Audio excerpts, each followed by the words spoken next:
Bienvenue à Vous avez dit neutre, ce sera la grande question donc, de cette table ronde aujourd'hui. C'est organisé par l'École de la médiation en collaboration avec Ariel Kirou et Yannis Giardino. Et très rapidement, l'École de la médiation, c'est une structure multipartenariale qui est pilotée par Universcience. Universcience, c'est un CCSI public en association avec trois institutions d'enseignement supérieur et de recherche, c'est-à-dire le CNAM, le Conservatoire national des arts et métiers, l'Université Versailles-Saint-Quentin en Yvelines et l'Université Paris-Cité. Les trois structures de médiation scientifique sont les Petits Débrouillards, Planète Science et TRACE. Je précise au passage que Jeannie Giardino fait partie donc du comité de pilotage en représentation de l'Université Versailles-Saint-Quentin en Yvelines. Donc, l'école de la médiation, comme aujourd'hui, nous organisons mensuellement des rencontres pro, mais c'est aussi évidemment de la formation professionnelle, de l'expérimentation recherche-action dans lesquelles s'inscrivent ces rencontres pro, et puis des veilles et des ressources réalisées notamment en partenariat avec l'OCIM. Je me dépêche pour qu'on puisse rentrer dans le vif du sujet. Une petite nouveauté, nous venons d'ouvrir un compte LinkedIn et vous retrouverez le lien pour nous suivre dans le chat. Donc, je vous invite à nous y retrouver. Et dans le vif du sujet, donc, nous avons organisé cette année en 2024 un cycle sur la médiation des futurs possibles face à tous les problèmes que nous rencontrons aujourd'hui et qui nous mettent dans des situations d'urgence. Donc, comme je vous l'ai dit, c'est une co-conception avec Ariel Kirou et Jamie Verdino. Et ça se terminera à 15 h avec donc deux invités. Alors oui. Alors là, je m'excuse par avance pour si je prononce mal, avec Thomas Arcisiuski, qui est chercheur en psychologie sociale, qui est spécialisé en psychologie politique. Et il travaille à l'université d'Aix-Marseille. Il travaille également au centre d'études Psyclé. Nous aurons avec nous également Marina Léonard, qui est responsable de la programmation au Quai des Savoirs, le Quai des Savoirs à Toulouse, qui est un centre de sciences spécialisé dans l'innovation et la vulgarisation de la culture scientifique et technique. Pour animer cette table ronde, nous avons le plaisir d'avoir Ariel Kirou, qui est également écrivain et essayiste, spécialiste de Philippe Cadic et qui vient juste de faire paraître de nouveaux ouvrages. Et je lui laisse nous en dire plus. Bon, je Bonne vais être table rapide. ronde à toutes et tous. Merci à Merci. toi, Isabelle. Bon, je vais être rapide en fait. Donc, mes bouquins, il y a notamment celui sur les imaginaires du futur, dans les imaginaires du futur, qui est paru en poche en 2023. Là, celui qui est sorti il y a 2-3 jours, c'est donc Pourquoi lire de la science-fiction et de la fantasy. C'est un manifeste pour les littératures de l'imaginaire. Et il y a un livre qui va sortir en septembre qui s'appelle Philofiction, qu'a relu avec un esprit fort critique et tout à fait productif notre ami Thomas, ici présent. Donc, Thomas Arcisiuski, si je ne me trompe pas, mais je pense qu'il est habitué à ce qu'on écorche son nom. Oh là, si tu le savais. Oui, ça c'est clair. Bon, comme vous l'avez entendu, il est spécialisé en psychologie sociale, en psychologie politique. Il a notamment travaillé sur les ressorts cognitifs donc du terrorisme ou du complotisme. On s'est connu via un séminaire interdisciplinaire qui s'appelle Esprit Futur, où il fait dialoguer des chercheurs et des spécialistes de tous horizons autour des pensées, des enjeux, des pensées du futur, sur le futur. Voilà. Et il vous parlera lui-même aussi d'actions de médiation qu'il a pu mener au-delà de toutes les discussions qu'on peut avoir sur les enjeux d'objectivité, de subjectivité par rapport aux sciences, au cœur de ces réflexions, comme vous l'imaginez, de beaucoup d'entre vous. Marina, donc Isabelle l'a présentée en quelques mots. Donc elle est responsable de la programmation, de la création et des médias au Quai des Savoirs. À ce titre-là, elle dépend de la direction de la culture scientifique et technique de Toulouse Métropole.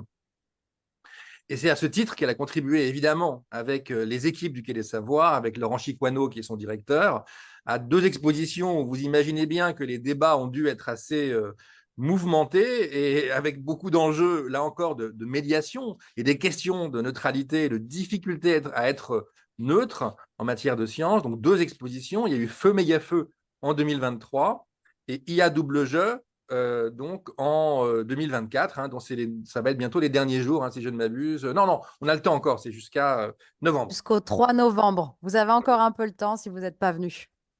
Voilà. Bon, donc à laquelle j'ai contribué, j'ai eu le plaisir de contribuer sur les imaginaires de l'IA. Voilà.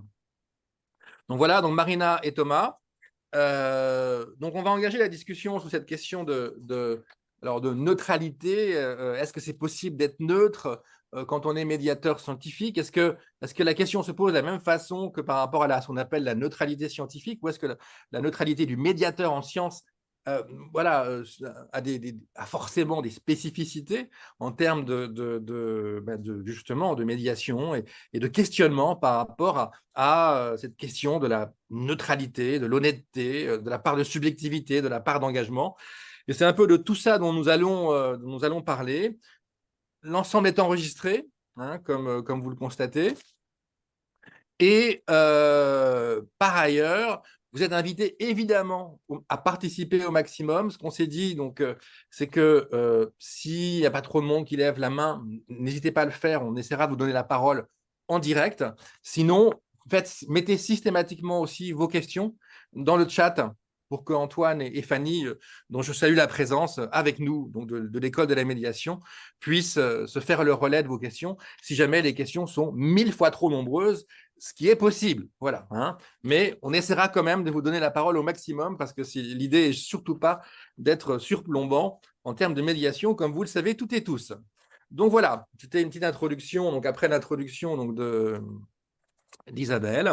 Et on va passer donc à un premier moment, si vous le voulez bien, d'illustration de ce propos des difficultés, à la fois de l'ambition, de la tension vers ce qu'on pourrait appeler la neutralité du médiateur scientifique, mais aussi les difficultés qui vont avec. On va commencer par deux présentations.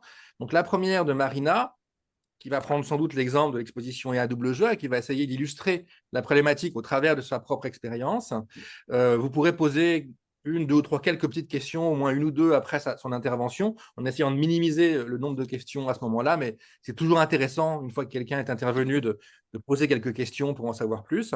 Et puis ensuite, Thomas, donc chacun une dizaine de minutes, qui lui va parler à la fois de ce que signifie cette problématique au travers de son travail au sein du centre Psycle, hein, si on dit, je ne sais pas si on le prononce. Psyclé. Émotion à la fin, Psyclé. Il y a un nez, d'accord, Psyclé. Voilà, et puis de ses propres expériences de médiation. Voilà. Donc, on commence par Marina, hein, une dizaine de minutes, deux, trois questions, si vous le voulez bien, et puis Thomas, avant de passer au troisième moment de cette séance. Merci à toutes et tous, et je donne la parole à Marina pour qu'elle nous parle un peu de sa propre expérience de ce questionnement. Merci Ariel pour la présentation et pour l'invitation. Alors moi, effectivement, je ne suis pas universitaire, donc là, l'idée, c'est vraiment de parler du pratico-pratique et du concret quotidien, sachant que moi, donc, je suis en charge de la programmation. Donc, je travaille avec les collègues qui construisent les expositions, alors un peu moins les mains dans le cambouis de la rédaction et des choix, mais quand même un peu. Puis après, dans toute la partie construire une programmation culturelle qui va venir accompagner l'exposition. Alors, effectivement, le sujet est parfait en ce moment, puisqu'on a une expo qui s'appelle IA double jeu, donc qui est présentée depuis février, qui sera présentée au Quai des Savoirs jusqu'au 3 novembre, et qui poursuivra sa jolie vie pour la réouverture du Palais de la Découverte en 2025. Donc, c'est un joli projet. Puis, on sait qu'il y a déjà des dates de prévues ailleurs, avec pas mal de demandes, même à l'international. Donc, le sujet intéresse.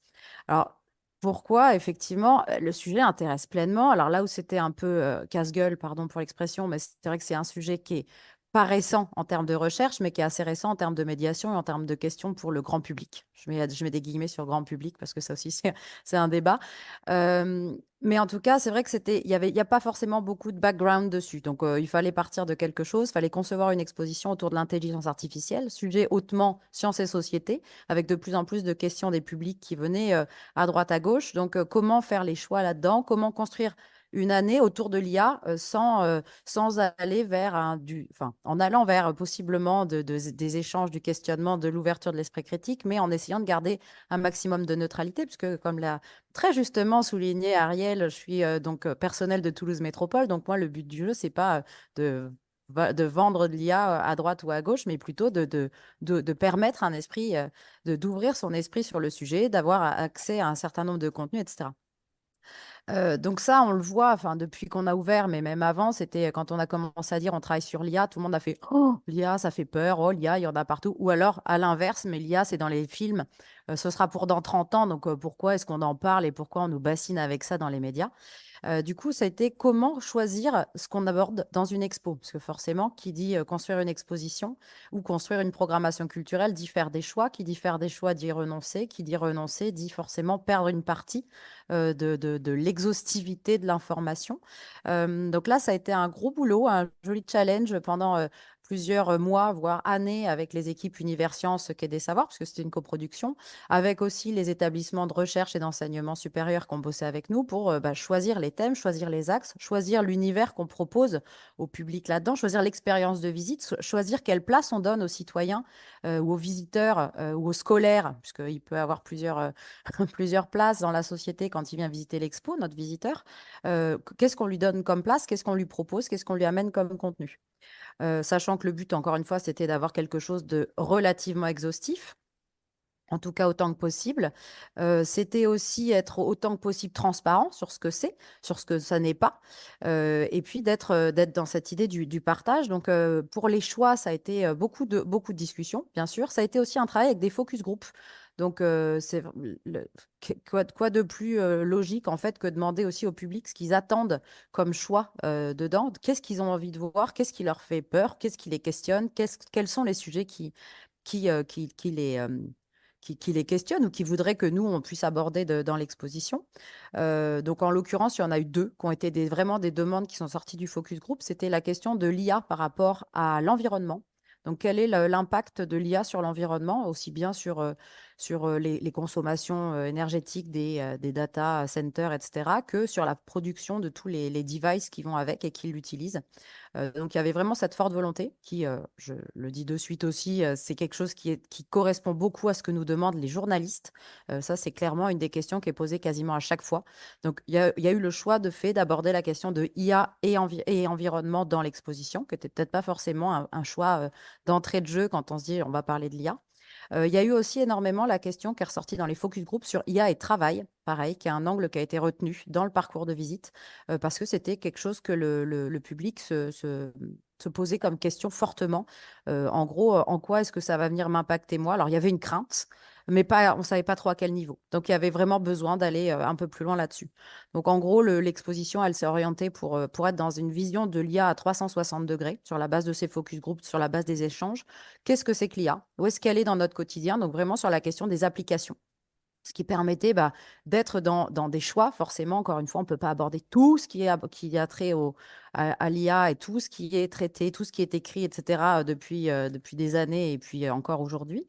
Mais pour rester dans une exhaustivité, un raccrochement fort aux problématiques des publics.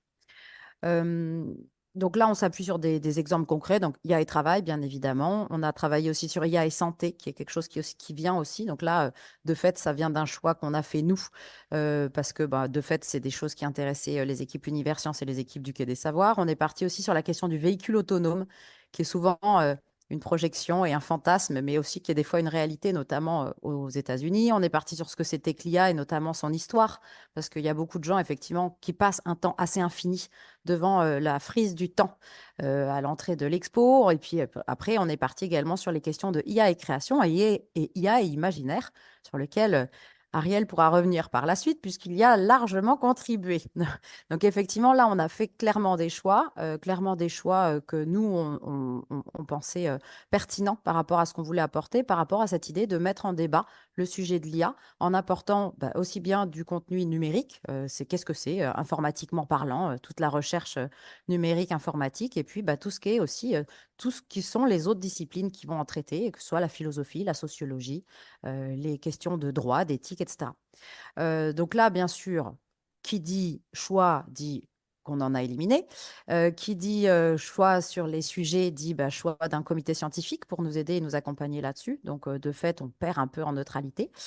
Chose qu'on a essayé ensuite de compléter avec notamment la programmation culturelle pour aller sur certains sujets qu'on n'avait peut-être pas pu aborder dans l'exposition.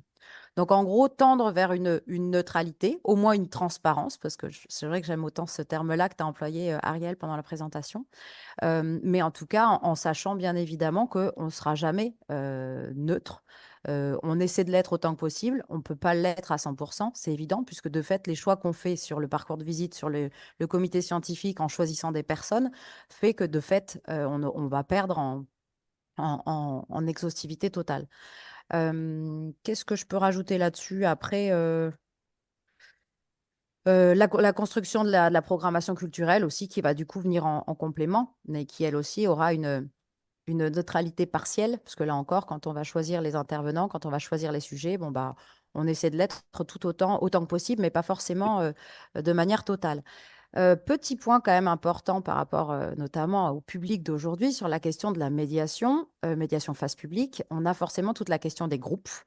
Les groupes scolaires, qui dit groupe scolaire, dit rectorat, ministère, programme de l'éducation nationale, etc. Donc ça aussi, c'est souvent des très, très grosses discussions. Qu'est-ce qu'on amène comme contenu au public par l'expo, certes, mais aussi par les rencontres avec les médiateurs et les médiatrices. Donc là, il y a eu aussi un énorme boulot qui a été fait pour essayer d'avoir des choses qui soient, alors non pas neutres, mais qui soient au moins dans la même neutralité que celle qui a été choisie au niveau de l'exposition. Donc tout ça, je mets des guillemets à chaque fois, pour qu'au moins les médiateurs et les médiatrices puissent s'appuyer sur un contenu, puissent s'appuyer sur des choix qui sont portés par l'établissement et qui derrière peuvent permettre d'ouvrir un débat, mais en tout cas de s'appuyer sur un même élément partagé. J'en dis pas beaucoup plus parce qu'après, on aura le temps du débat Et, et du dialogue. et alors, j'en profite justement pour te demander, je ferai pareil avec Thomas et puis après avec Gianni, de dire, sous ce regard, quelle est ta définition idéale de la neutralité et comment tu l'as fait varier par rapport à ce que tu viens de nous raconter? Alors, moi, mon angle, c'est essayer de ne pas prendre parti. Comment ça se traduit avec moi, enfin, pour la mise en œuvre dans mon quotidien, ça va être à minima de faire un espèce de benchmark. Alors, moi, très concrètement, les mains dans le cambouis, quand je construis une programmation culturelle avec mon équipe, on fait une espèce d'énorme mind map avec tous les sujets qui peuvent avoir trait à ça. Donc, c'est un long process qu'on va faire sur 6 mois, 1 an, où on va concaténer les infos, les sujets, les angles d'attaque, les intervenants, les intervenantes, que ce soit scientifique, que ce soit militant, pourquoi pas, que ce soit des associations, etc., des artistes, bien évidemment. Et puis, à partir de là, eh ben, on a cette vision-là. Et puis, à partir de là, on va réduire le scope parce que, bien évidemment, on ne pourra pas tout traiter. Donc oui, ma version idéale, ce serait essayer de pouvoir avoir ce panel le plus total possible pour permettre à chacun de s'approprier les sujets. Dans la vraie vie, on fait forcément des choix. Et puis quand bien même, le panel, il n'est jamais totalement exhaustif. D'accord. Donc, il y a forcément une part d'engagement parce que de choix, en fait. Parce que de choix. Voilà. Est-ce qu'il y a une ou deux questions par rapport à ce qui vient d'être dit, en fait, qui se dégagerait, ou est-ce qu'on passe directement à Thomas? N'hésitez pas. Hein. Voilà, de toute façon, ne vous en faites pas si vous voulez participer. On a prévu de lancer certaines des moments avec votre participation. Hein. Donc, Il y a une question dans le chat Ah, Oui. ok. pour Marina. Fanny, Ah, Alors, Antoine, donc je vais la lire. Quelles actions de formation mettez-vous en œuvre auprès de votre équipe de médiation pour leur donner des outils au sujet de cette neutralité? Alors, au niveau des équipes de médiateurs, on a tout un process, c'est-à-dire qu'on a un médiateur référent qui fait partie, qui va suivre tout le process de conception de l'exposition.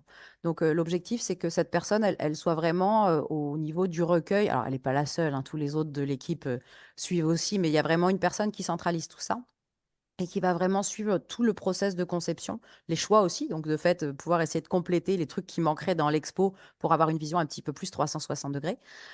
Et puis, du coup, on va avoir vraiment la conception des offres qui va être faite en partenariat avec le rectorat. On a la chance d'avoir un chargé de mission qui travaille avec nous, donc qui peut aussi faire ce travail alors non pas de travail sur la neutralité, mais d'adéquation avec les programmes de l'EducNat pour justement essayer de faire ces choix, de poser poser ces espèces de grilles. Et c'est vrai que l'idée, c'est de concevoir des offres de médiation, de les écrire. J'en ai reparlé avec mon collègue responsable de la médiation qui m'a redit, nous, l'espèce de garde-fou, c'est vraiment les écrits. Il y a de la transmission, il y a de la formation, il y a de la rencontre avec les chercheurs aussi, notamment avec le comité scientifique, mais plutôt dans les phases un peu amont de l'exposition, pour que justement il y ait une appropriation la plus grande possible du sujet, pour qu'après ils soient aussi à l'aise par rapport aux grilles d'animation qu'ils vont porter, qui vont faire vivre, et puis aussi sur la réponse aux questions, parce que ça va bien pour les scolaires, c'est posé.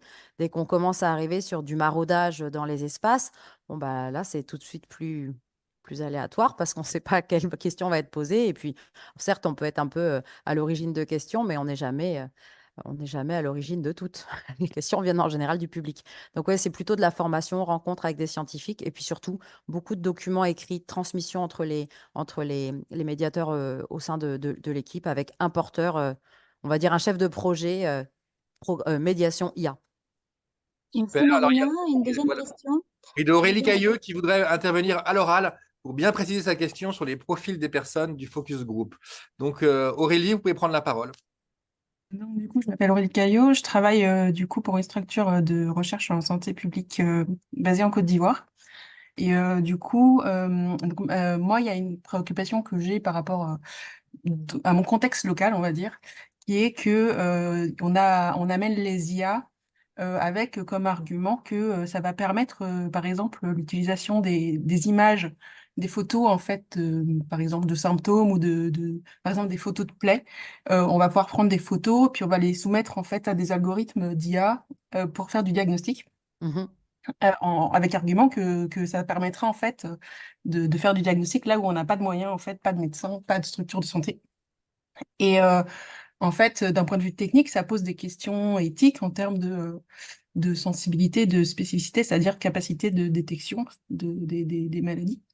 Et donc, c'est très spécifique et finalement, c'est des enjeux qui sont assez locaux, que vous n'allez pas avoir en fait là où vous êtes.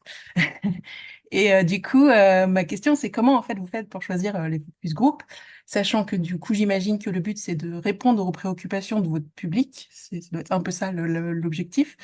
Mais du coup, il y a des enjeux en fait qui dépassent les préoccupations de votre public.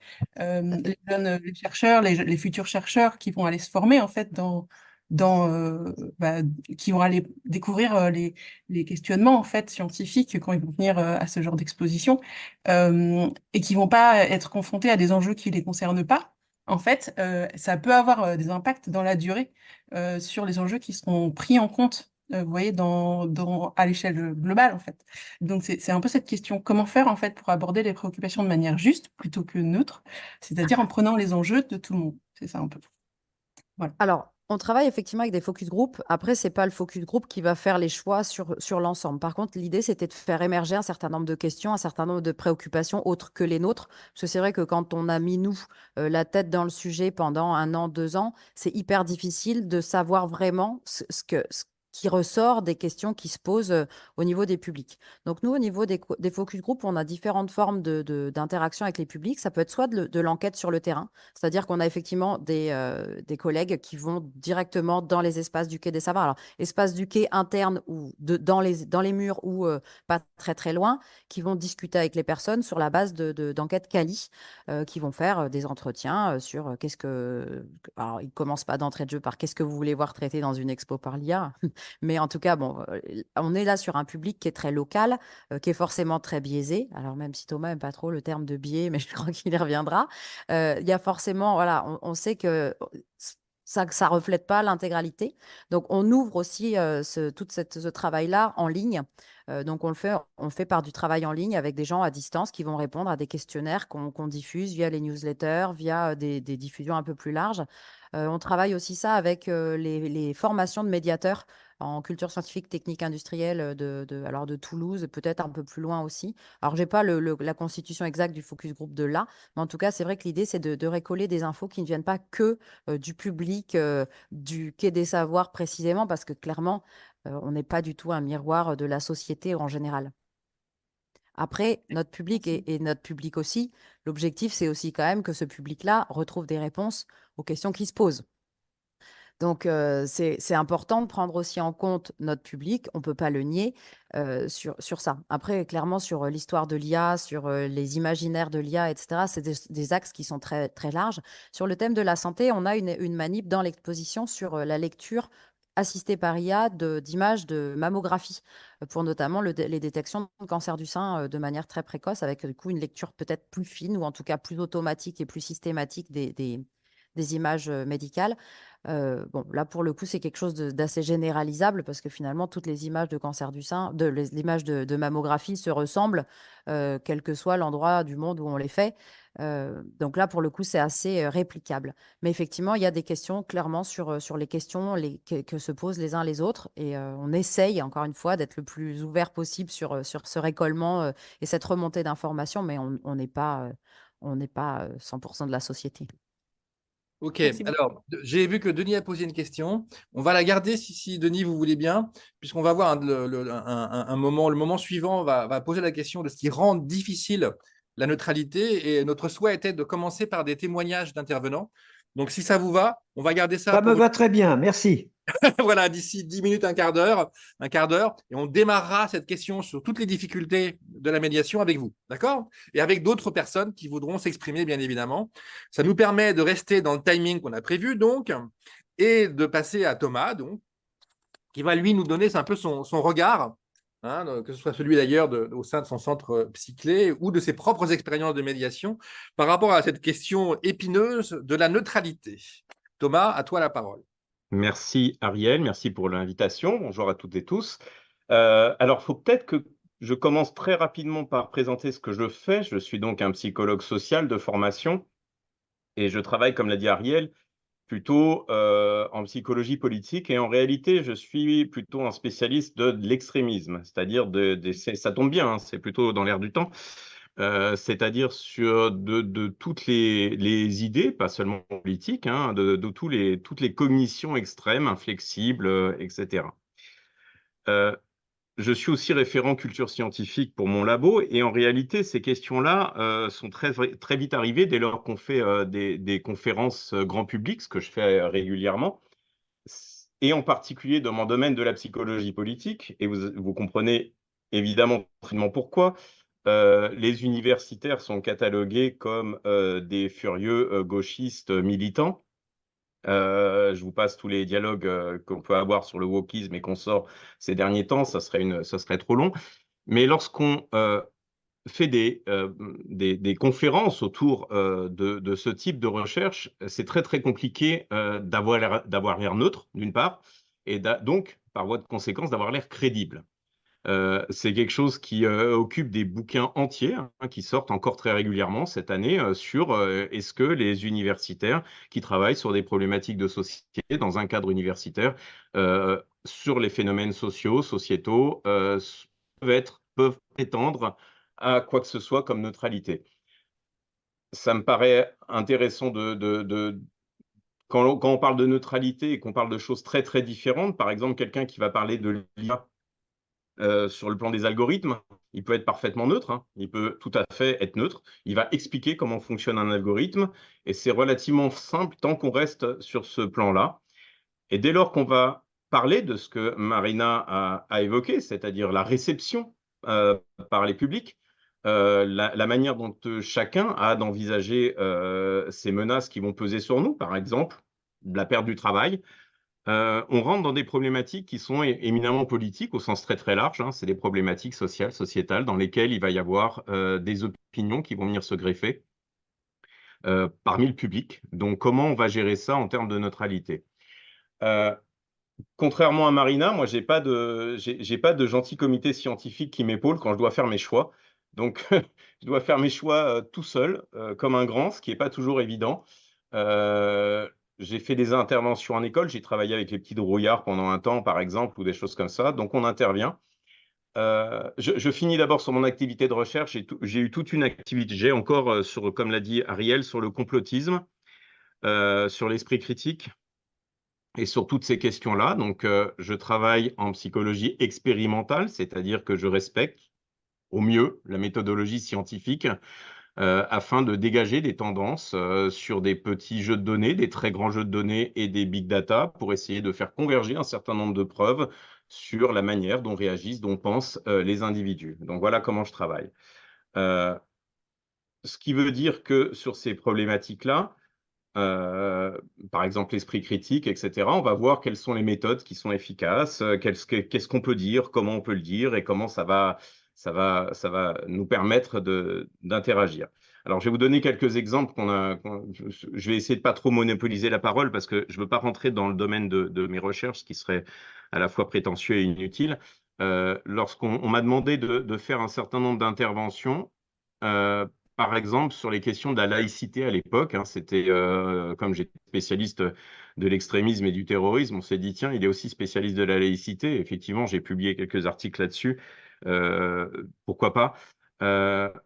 Et là, c'est très, très compliqué parce que j'ai fait ça dans les lycées de Marseille. Et comme vous le savez, ils sont d'obédience très, très différente. Il y a un public très, très hétéroclite. Et donc, on se pose très rapidement la question, comment présenter ça? Comment présenter ça puisque c'est une donnée qui n'est pas une donnée scientifique immédiatement observable, c'est une donnée légale. Voilà. Donc, comment on va le présenter? Comment on va développer un discours qu'on veut à peu près appuyer sur une certaine forme de neutralité? C'est éminemment compliqué. J'ai absolument pas de réponse à vous donner, pas non plus la prétention d'être un médiateur affirmé et de faire de la médiation de haut vol. Simplement, on a travaillé avec, à l'époque, une des personnes du rectorat avec qui on a discuté. Il m'a dit, bah, je vais appeler Abbé Bidar, qui est un philosophe qui est musulman, pratiquant, mais aussi laïque. Et il s'est dit, bah, on va dialoguer entre science et religion. C'est une proposition sur ces thématiques-là. C'est pas l'alpha et l'oméga. Ça nous a permis de dégager, moi, de parler des théories en sciences, des résultats scientifiques qui ont été obtenus autour de qu'est-ce qui se passe quand on confronte les gens à cette laïcité. Donc, il y a des études là-dessus, je passe. Et de l'autre côté, bah, une vision à la fois philosophique et religieuse qui permettait d'avoir deux sons de cloche. Alors, ce n'est pas tout à fait de la médiation scientifique, on est tous d'accord. Peu importe, c'était une expérience intéressante et enrichissante. Un autre exemple, il m'a été demandé ce qui est très compliqué, hein, par un collègue philosophe, de faire une intervention en école sur le devenir des enfants de couples homosexuels. OK. Donc, c'est un peu comme l'expo sur l'IA, c'est-à-dire on se retrouve avec un sujet, il y a des données scientifiques, objectivables, et en même temps, il y a quelque chose qui cristallise quand même bien les passions, quoi, où il y a des luttes, y compris chez les scientifiques, hein, il y a des luttes avec des résultats tout à fait contraires sur les profils de ces enfants-là. Donc, moi, je suis chargé finalement de faire une mini-expo à l'intérieur de la classe, de dire voilà ce qui existe, voilà les données, et de rester le plus neutre possible, de ne pas venir pour porter la bonne parole ou prêcher la bonne parole. Donc, comment je peux gérer ça, moi, en tant que médiateur? Bah, ce n'est pas si simple en réalité. Donc, voilà comment j'ai fait, comment j'ai procédé. Ça a vertu d'exemple, pas du tout de méthode définitive. J'ai repris posément, et c'était une des interventions qui a eu lieu pour comment s'assurer de trouver des outils. Et Denis Chabedek a dit est-ce qu'on peut assurer la neutralité finalement par la présentation de la théorie et de l'expérimentation? Bah, j'ai un peu envie de dire, une des méthodes peut-être qui est intéressante pour nous, en tout cas, quand je n'ai pas de comité scientifique et que je dois me reposer que sur moi-même, c'est de m'appuyer sur la méthode scientifique, c'est de dire comment ces données-là ont été produites. Je montre à voir comment ont été produites ces données. Je montre les résultats des études et on en discute. Ça nécessite, comme tous les médiateurs, un énorme travail en amont. Ça s'est plutôt bien passé et c'était intéressant. Voilà, il n'y a pas d'avis définitif, mais ça peut nécessiter. Alors, la question vraiment qui me semble très intéressante, c'est quel est l'objet de la médiation scientifique? Avant de parler de neutralité, il faut savoir sur quoi va porter cette médiation scientifique, quel est le destinataire du message et la raison pour laquelle on le fait. Dès qu'on parle d'environnement, dès qu'on parle de fait de société, dès qu'on parle de tout ça, c'est pour moi, en tout cas, vous pouvez me donner votre avis et puis on peut échanger là-dessus, c'est bien plus compliqué que d'énoncer de simples faits de science qui n'impactent pas directement la société. Avec Ariel, on connaît 2-3 astrophysiciens, ils nous parlent de planètes lointaines. Je pense qu'il n'y a pas de discussion, on peut faire de la médiation scientifique de manière relativement simple, et puis personne ne viendra vraiment les contredire, c'est pas très très grave, si ce n'est de dire, bah vraiment, c'est intéressant de s'occuper des planètes qui sont à plusieurs milliers d'années-lumière de nous, bon, voilà. Mais en dehors de ça, on n'aura pas de contradicteur. Je travaille sur l'extrémisme et je constate que toutes les études au monde rapportent le même fait, c'est-à-dire plus les personnes sont au bout des spectres politiques, plus ils contestent les résultats de la science. C'est un fait, voilà. Ça se retrouve dans pratiquement tous les pays sans trop de problèmes. Ça veut dire qu'on est confronté à des gens en permanence qui vont évaluer la proposition qu'on leur fait. Ils vont évaluer probablement les sources qu'on leur propose, voire les dévaloriser, voire donc c'est tout un ensemble de choses qui, à mon sens, sont au cœur de ce qu'on appelle la neutralité en médiation, mais même la neutralité scientifique. S'il y a des scientifiques dans ce groupe ici, vous savez très bien qu'on choisit en gros nos thématiques de recherche. Ça veut dire que déjà, moi je me suis focalisé sur l'extrémisme, j'ai déjà une certaine idée que, en fait, c'est déjà engagé. Je suis déjà naturellement engagé. J'estime naturellement que ces positions extrêmes ne sont pas pro-sociales, elles ne sont pas bonnes pour la société. Donc, de fait, ma manière de faire de la recherche, ma proposition de recherche générale et la manière dont je la fais n'est pas neutre. Hein, en tout cas, je ne le vois pas comme tel. C'est un peu le sens de ce que le CNRS, le comité le COMET, le comité du CNRS a donné comme avis à propos de la neutralité des scientifiques. Donc voilà, je pense qu'il y a tout un réseau enchevêtré qui va de la neutralité des scientifiques, des données produites, jusqu'à la manière dont nous avons de présenter à qui, pourquoi, avec quel objectif. Est-ce que c'est pour prêcher la bonne parole, de dire bah, il faudrait faire quelque chose pour l'environnement? C'est-à-dire, est-ce qu'on a ça en tête? Si oui, de quelle manière? C'est quoi notre objectif? Est-ce qu'on a une volonté de persuasion, par exemple? Est-ce qu'on a une volonté juste d'apporter de la connaissance? Est-ce qu'on a une volonté, comme disait ce chercheur sur la communication scientifique, est-ce qu'on a une volonté performative? C'est-à-dire, est-ce qu'on veut, in fine, que les gens agissent grâce à ce qu'on leur a apporté? Et je pense que ça, déjà, c'est déjà quelque chose qui nous conditionne et qu'on a finalement en tête lorsqu'on fait ce type d'information. Voilà, pour finir, j'ai travaillé beaucoup sur les croyances infondées qui sont largement réparties, y compris chez les scientifiques. Hein. Il y a des scientifiques qui ont des croyances parfaitement infondées, qui croient en certaines choses, plus ou moins non avérées scientifiquement parce que hors de leur domaine. C'est pas du tout un problème. Hein. Donc, ils sont pas forcément scientifiques pour tout, parce que, et c'est là où Marina a dit je suis contre les biais. Ben, en fait, la plupart des recherches montrent que les biais, c'est pas très, très, très important parce qu'on en a tous. C'est plutôt la motivation de ne pas les utiliser ou pas. Et certains scientifiques qui ont beau avoir la méthodologie scientifique, l'esprit scientifique, vont négliger certaines informations qui vont à l'encontre de leur motivation existentielle, première, parce qu'ils n'ont pas envie de mourir, parce que machin. Donc, ils vont d'un seul coup valider certaines techniques de soins qui sont complètement surréalistes, alors que toutes les données de la science nous donnent l'exact inverse. Donc, peu importe. Voilà. Donc, je ne sais pas si j'ai été très clair dans cette mécanique, mais pour moi, c'est toute une imbrication de la production de la science, de la nature des données, de la méthode scientifique employée, jusqu'à toutes les études de réception sociale, sociétale, envers le public vers lequel on se destine, en fait, hein, et avec quelle idée on a en tête lorsqu'on fait ce type d'intervention. D'accord. Donc, on pourrait dire finalement que ta définition, c'est une sorte la neutralité serait une tension qui serait plus de l'ordre de l'honnêteté intellectuelle, on va dire, par rapport à la présentation, et dont les modalités pourraient varier en fonction des différents types d'enjeux de public et de sujets. Ah, complètement, en fonction du sujet. Là, par exemple, Tania nous dit en astrophysique, les médiateurs se retrouvent confrontés à des questions comme pourquoi investir de l'argent dans le spatial alors qu'il y a tant d'urgence sur notre planète. C'est ce que je disais tout à l'heure en préambule, c'est ce qu'on a par exemple avec Amazonie Spatiale. Si on regarde les discours autour de la récente publication d'Amazonie Spatiale, qui est un livre de prospective autour du futur spatial, c'est mené par Claudia Ignoret et tout un ensemble. Une partie des critiques, c'est « mais qu'est-ce qu'on s'en fout en fait? On a bientôt de problèmes. Donc même ça reste éminemment politique. Je veux dire, on va tous crever, on est en train de s'occuper de planètes sur lesquelles on n'ira pas avant peut-être des siècles. Donc voilà, donc on a clairement ces choses-là. Moi, ce qui m'intéresse en revanche, alors ça, on les aura toujours, moi, ce qui m'intéresse vraiment dans cette position de médiateur, c'est aussi, vous l'avez compris, tout le bord politique, parce que c'est extrêmement sensible au bord politique.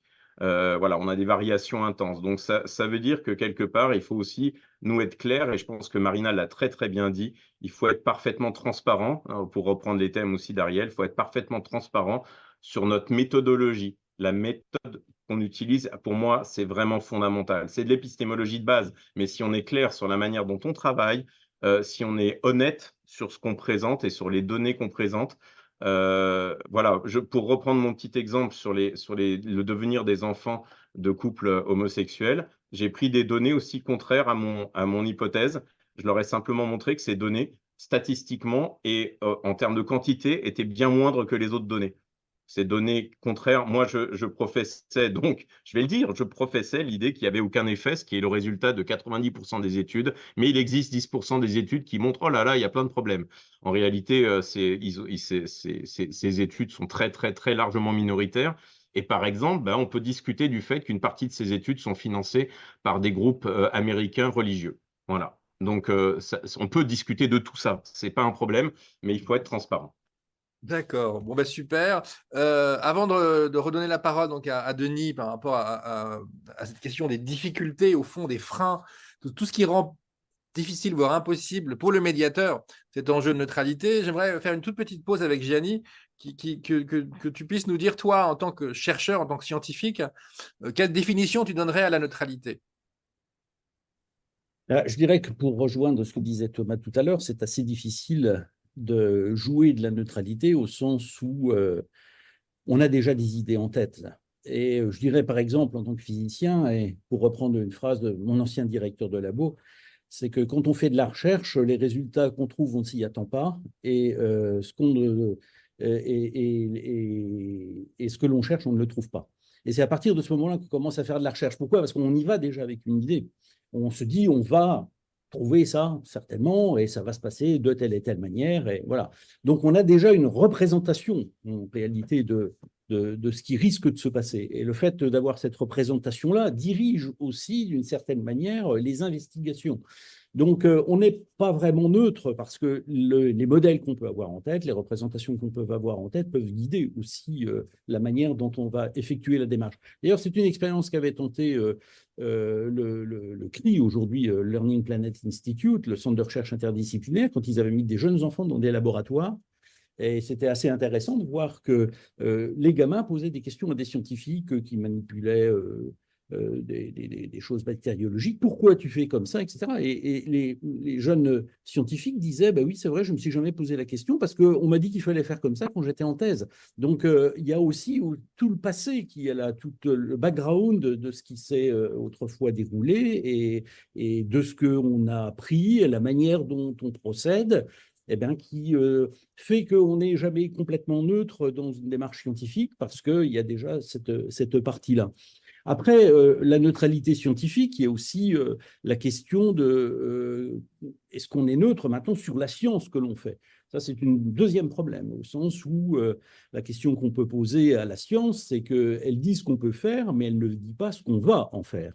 Et ça aussi, c'est une question assez fondamentale qui se pose de plus en plus aujourd'hui et qui se pose aussi aux scientifiques de plus en plus. Et il me semble que c'est quelque chose aussi qui, un jour, va devoir être traité au sens où les scientifiques sont aussi des individus, sont aussi des citoyens. À mon avis, de mon point de vue, mais ça n'est que mon opinion, au-delà de la science, ont des positions aussi à afficher et donc ne peuvent pas être fondamentalement neutres, me semble-t-il.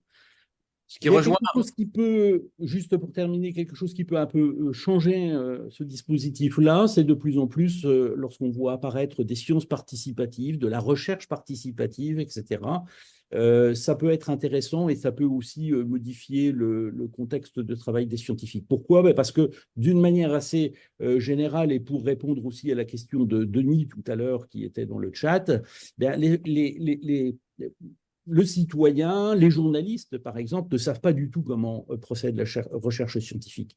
Ils ont une très mauvaise connaissance de comment ça se passe, du sérieux avec lequel ça se passe, pensent que, et de ce point de vue-là, puisque étant extérieurs, ils pensent qu'assez souvent, et qu'eux-mêmes ont des opinions, ça peut relever aussi parfois des opinions. Je pense que Thomas est assez sensible à ça, puisque effectivement, dans le domaine des sciences de l'homme, a fortiori, où il n'y a pas d'équations qui, là, ont leur froideur, on est confronté à des choses beaucoup plus sensibles. Et comme il le disait tout à l'heure, effectivement, on peut penser qu'il y a aussi de l'effet du biais qui va venir modifier ce sur quoi on travaille et la manière dont on le recherche d'ailleurs. Super. Alors, je trouve que l'intervention donc, sur le chat de Tania, qui a déjà eu à droit à 7 pouces levés, qui n'est pas tout à fait un signe de neutralité, me semble-t-il, mais j'ai moi aussi levé mon pouce, ce qui prouve que même en tant qu'animateur, je ne suis pas neutre. Je cite Tania, à moins qu'elle ait envie de le dire elle-même, mais ce qu'elle écrivait en tout cas, il me semble que l'acte même de faire de la médiation scientifique n'est pas neutre. Je crois que ça résume ce premier point d'étape. Que ce soit ce qu'a dit Marina, ce qu'a dit Thomas et ce que vient de dire en fait Gianni. Hein, à mon avis, dit-elle, la transparence est un objectif plus pertinent que la neutralité qui me paraît inaccessible. Voilà. Juste, je voudrais vraiment aller totalement dans son sens. Ça reste un acte profond de langage. C'est-à-dire, on va devant des gens en face à face comme ça et on va leur dire, ce qu'il existe en termes de recherche. Donc, ils nous font confiance. On va reparler de la confiance plus tard, mais il y a un moment, ils nous font confiance comme étant représentants de la science, de leur apporter la qualité scientifique comme savoir. Ils viennent aussi pour certaines raisons, hein, à part les groupes dont a parlé Marina, certains sont un peu plus captifs que d'autres, mais beaucoup viennent pour s'approprier des connaissances scientifiques. Nous, on est là pour leur apporter ces connaissances scientifiques avec certaines idées. C'est pour ça que l'environnement, par exemple, me paraît être presque un cas d'école. Comment on peut être neutre dès lors qu'on va décrire la dégradation climatique, etc. Comment on peut être neutre exactement? Comment on peut revenir aux charmantes équations de Gianni, là? On en a aussi en sciences sociales, hein. On a des gens qui font de la science computationnelle en sciences sociales aussi. Mais comment on peut être neutre dans ce genre de cas? Comment on va aborder un public en disant, on va regarder à quelle vitesse on va crever, on a des petites équations, en fait, c'est pas possible, on y arrive. Enfin, moi, je vous défie de le faire, hein. Moi, j'y arrive pas personnellement. Je peux pas être neutre sur certains sujets. J'y arrive pas, j'ai pas envie d'ailleurs, donc voilà, je suis neutre en termes de méthodologie, pas forcément là-dessus. Donc je pense que c'est vraiment ça, cette histoire de transparence, cette histoire de se reposer profondément et une fois de plus sur ce qu'est l'épistémologie scientifique, comme le rappelait très bien Gianni. La plupart des gens qui n'ont jamais pratiqué la science, je dis bien pratiqué, qui ont mis les mains dans le cambouis, n'ont aucune idée comment se fabrique un article scientifique. Ils n'ont aucune idée. Voilà. Okay. Super. Alors, Gianni, de manière très courte, parce qu'après, on passe à un autre moment. Très courte et toujours pour traiter du côté un petit peu sensible des choses, me semble-t-il, il est nécessaire de rappeler, Thomas parlait à l'instant du changement climatique. Le changement climatique, c'est beaucoup de données, beaucoup de data, et on n'entend parler que des données et on n'entend parler que des data. Je suis persuadé qu'on adopte et on pourrait sensibiliser, on adopte une situation qui n'est plus neutre du tout si on annonce autre chose que des data, comme je ne sais combien de milliers de morts en ce moment en Inde, et peut-être même les 60 millions de morts de Stanley K. dans le ministère du Futur. Mais au bout du compte, on s'en foutra. Par contre, si on dit tu te souviens, quand on était gosse, l'endroit, etc., tu sais qu'il n'y a plus d'arbres, etc., vous allez voir qu'on adopte une position sur le changement climatique qui va être radicalement différente. Ce qui veut dire qu'on peut très bien manipuler aussi, selon la manière dont on annonce les choses, si on donne des datas brutes. D'ailleurs, ce qui est assez intéressant, c'est que si vous allez sur les sites du climat, et le site principal du climat sur le climat du gouvernement, vous allez voir que la première page, ou le truc des écosystèmes, les premières pages, vous avez des petites fleurs, etc. Et aussitôt après, on passe à des graphiques, on passe à des données, etc. C'est la froideur. Voilà. Si on montre des écosystèmes et ceux qu'on a vécu dans notre enfance, qui sont complètement détruits, ça va complètement bouleverser le point de vue qu'on va et le regard qu'on va jeter là-dessus. Et donc, on ne peut pas être neutre. Bon, donc cette dernière intervention ajoute une donnée on va dire à la question, j'allais dire au problème, mais je ne suis pas certain que ce soit un problème, mais en tout cas, la question, on devient plus abyssale encore. Donc, j'aimerais, pour commencer donc, à discuter justement de cette, alors, on parle de neutralité ou plutôt de transparence, hein, comment être le plus honnête possible, comment donner les clés le plus possible. J'aimerais peut-être que Denis, vous puissiez expliquer en quelques mots, au fond, même s'il y a eu quelques éléments de réponse par rapport à votre question, quelle était votre problématique sous ce regard, en fait, de la difficulté d'être honnête, neutre, transparent, quels que soient les termes. Mon point de vue est d'abord celui d'un enseignant en lycée. L'origine de ma question, la première question que vous avez commentée, est le fait que pour intéresser les élèves à ma discipline ou à un sujet particulier de physique ou de chimie qui est particulièrement difficile à comprendre ou à assimiler par les élèves, et que j'étais moi-même en difficulté pédagogique, qu'est-ce que je faisais? Eh bien, je faisais un retour aux sources dans mes recherches avant de préparer les futures leçons ou de préparer les futurs travaux pratiques aux élèves. Et je me suis rendu compte qu'à chaque fois que j'étais revenu aux sources historiques des découvertes, je résolvais les problèmes pédagogiques les plus difficiles avec les élèves. C'est-à-dire, un élève arrive en seconde, par exemple, avec le sentiment personnel que la physique, elle ne la comprendra jamais, c'est trop difficile et c'est trop abstrait ou hors de portée de ma compréhension. Que lorsqu'un élève comme ça comprend pour la première fois la première semaine après la rentrée scolaire de septembre, qu'il a compris la modélisation, une modélisation en mécanique, par exemple, eh bien, son avis sur lui-même et la physique change radicalement et soudainement. Je pars de ce point, de ce point-là. Et ma question, elle vient du fait que, est-ce que ce que j'ai vécu avec mes élèves peut se transmettre entre les médiateurs et le public? Mais question ouverte alors. Voilà, j'ouvre cette question. Et j'aimerais bien entendre quelques réponses de votre part à cette question-là, justement. Allez-y, qui veut commencer? Le back to basic, oui, nous, ça fait partie des fondamentaux. Enfin, si je repars de l'exemple IA dont on a parlé, c'est vrai que sur le côté entrée en matière et au moins savoir de quoi on parle, ne serait-ce qu'avec une toute bête frise chronologique, honnêtement, on pensait que la frise chronologique, il fallait la mettre parce que c'est important, ça permet d'avoir des notions, d'avoir des éléments. On ne pensait pas qu'elle aurait à ce point une importance capitale dans l'appropriation par les publics du sujet.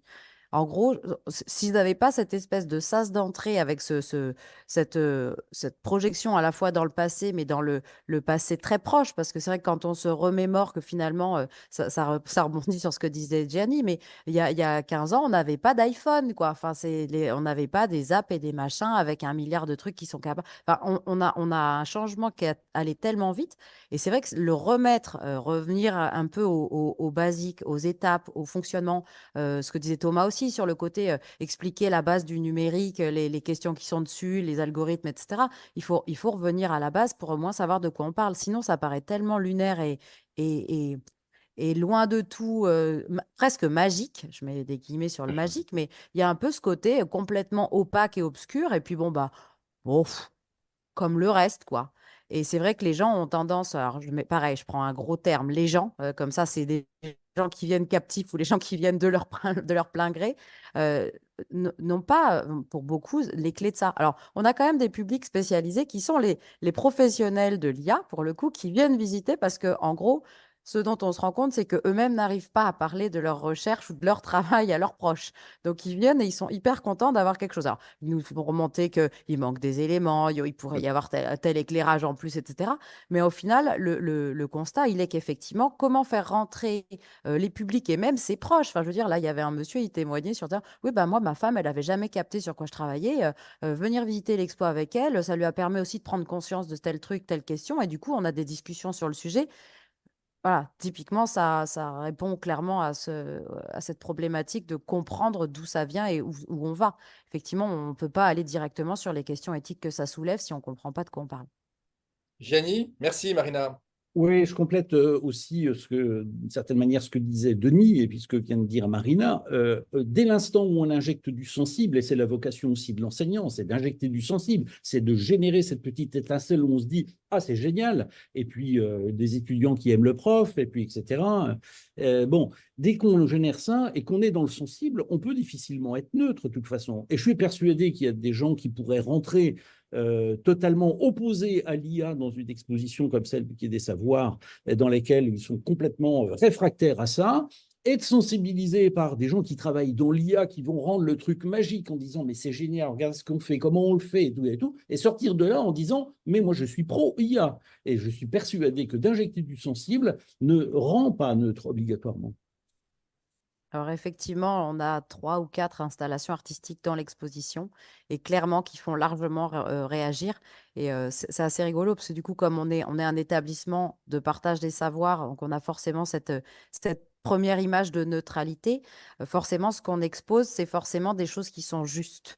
Du coup, quand on met une installation artistique dans l'expo, on sent que là, ça vacille un petit peu. On en a une, par exemple, qui est portée par un collectif qui s'appelle Collectif Data Streamer, qui a fait une install sur la reconnaissance faciale. Et en gros, l'idée, c'est de venir mettre en lumière à leur manière à eux, parce que c'est quelque chose qui les avait touchés, cette idée de la reconnaissance faciale qui va nous permettre de rentrer ou non aux États-Unis, par exemple, ce qui est le propos de l'installation. Et là, en gros, l'install, c'est on se retrouve face à ce truc-là, il nous capte le visage et il nous dit, vous avez le droit de rentrer ou pas rentrer aux États-Unis à partir d'un critère complètement aléatoire parce qu'il n'y a pas du tout de reconnaissance faciale dans l'installation. Et en gros, il va vous dire, ouh là là, alors vous avez, ça c'est ce qu'il m'a dit à moi, vous avez 82% de chances d'être transgenre, donc on vous refuse l'entrée aux États-Unis. Bon, alors du coup, c'est marrant parce que les gens réalisent et puis ils viennent nous voir de manière très très choquée, notamment les médiateurs et médiatrices. On dit, oui, mais vous vous rendez compte, ça dit à mon enfant qu'il ne va pas avoir plus de temps de QI plus tard.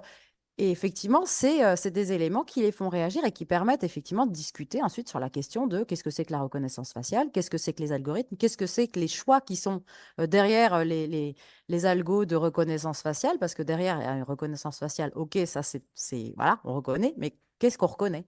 Et c'est vrai que ça permet de rentrer dans le sujet de manière un peu punk, mais qui marche très très bien. Mais effectivement, neutralité, on les provoque largement. Alors, juste, juste un éclairage très rapide par rapport à l'une des questions donc, de Denis. Hein. L'exposition à laquelle fait référence donc, Marina, c'est l'exposition IA double jeu autour de l'intelligence artificielle ou des intelligences artificielles, qui est actuellement au Quai des Savoirs jusqu'au 3 novembre. Exactement. Et qui sera Voilà. ensuite au Palais de la Découverte à Paris pour les Voilà. Parisiens. Alors, Voilà, exactement. Donc, en juste, fait, juste Ariel, pour rebondir sur l'IA, je voudrais juste. J'ai eu ce genre de questions là cette semaine. Je faisais une intervention pareille devant un public. Hein. Et je faisais pas là-dessus, je faisais sur ce qui nous concerne, Ariel, c'est-à-dire la pensée future. Voilà, et quelqu'un m'a posé la question, ouais, mais l'IA quand même, tout ça, c'est inquiétant, c'est très menaçant, j'ai pas envie d'y penser, tout ça, machin.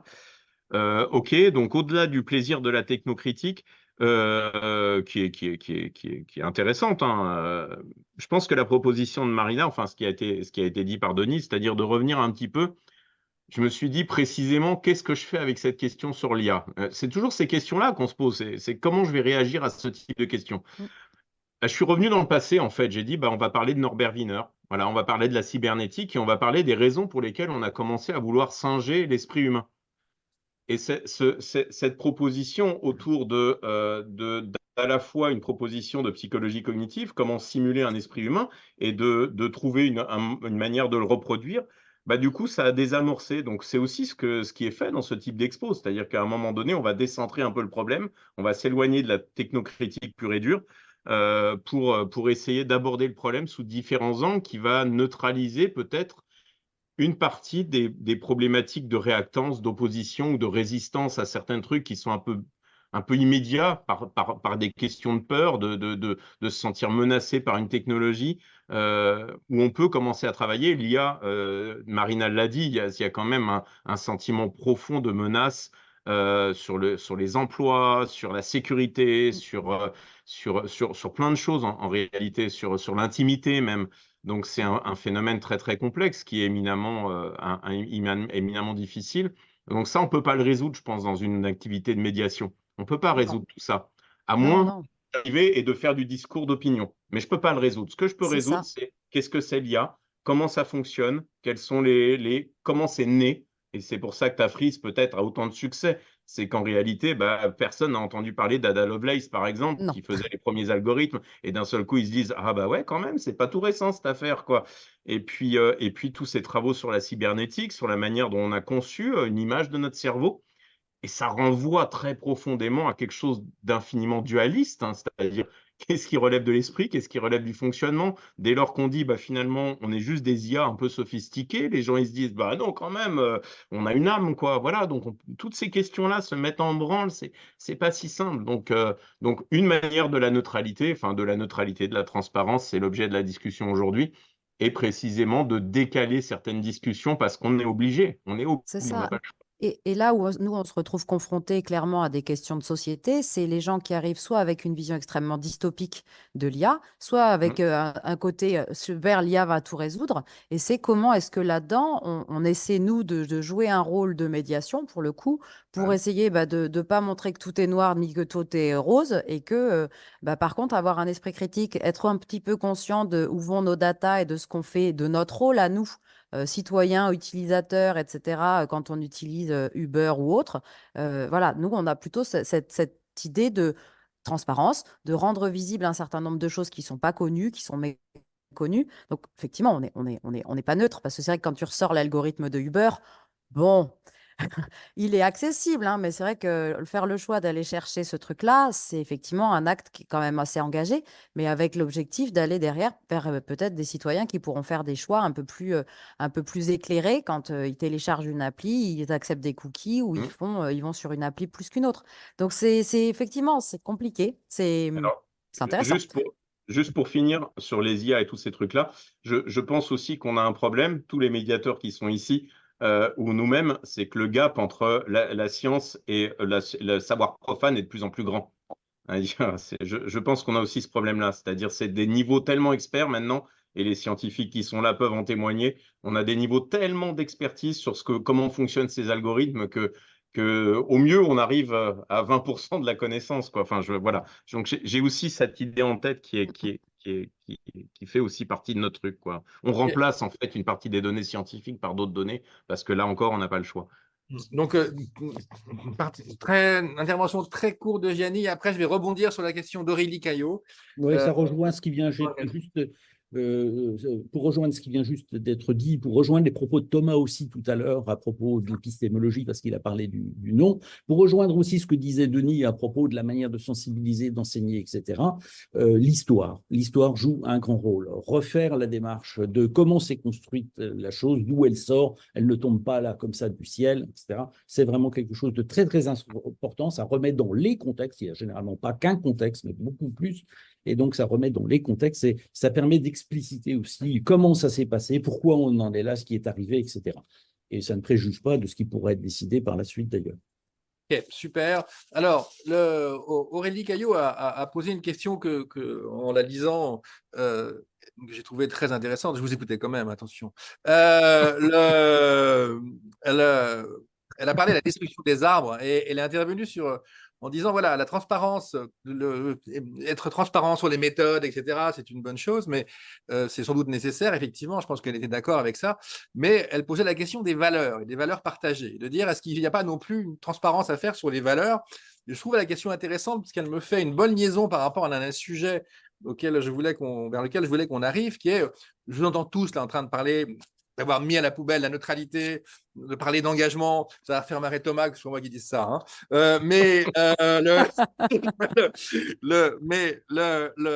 Donc, si je vous écoute tous, au fond, on ne peut pas être neutre, on va poser des valeurs. Donc, au fond, le médiateur, forcément, le médiateur scientifique, il ne peut être qu'engagé.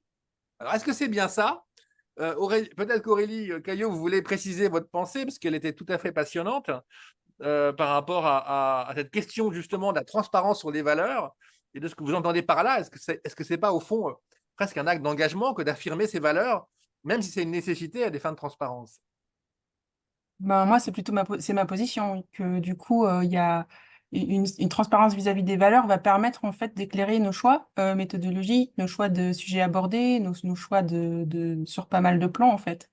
Et par exemple, donc c'est vrai que la question de la destruction des arbres, c'est la valeur vie, en fait, c'est-à-dire la vie des arbres, mais aussi notre survie à nous dans l'écosystème dans lequel on est. L'implicite, c'est que la vie, c'est mieux que la mort. Donc ça, c'est une évidence. Et c'est une valeur qu'on aura tous, qu'on va tous partager. Maintenant, la question, c'est qu'il y a d'autres valeurs qui interviennent. Et puis ensuite, on priorise. Et donc c'est ça qui fait qu'à un moment donné aussi, il y a des conflits en fait sur les valeurs qui vont se poser. C'est qu'à un moment donné, qu'est-ce qu'on met devant?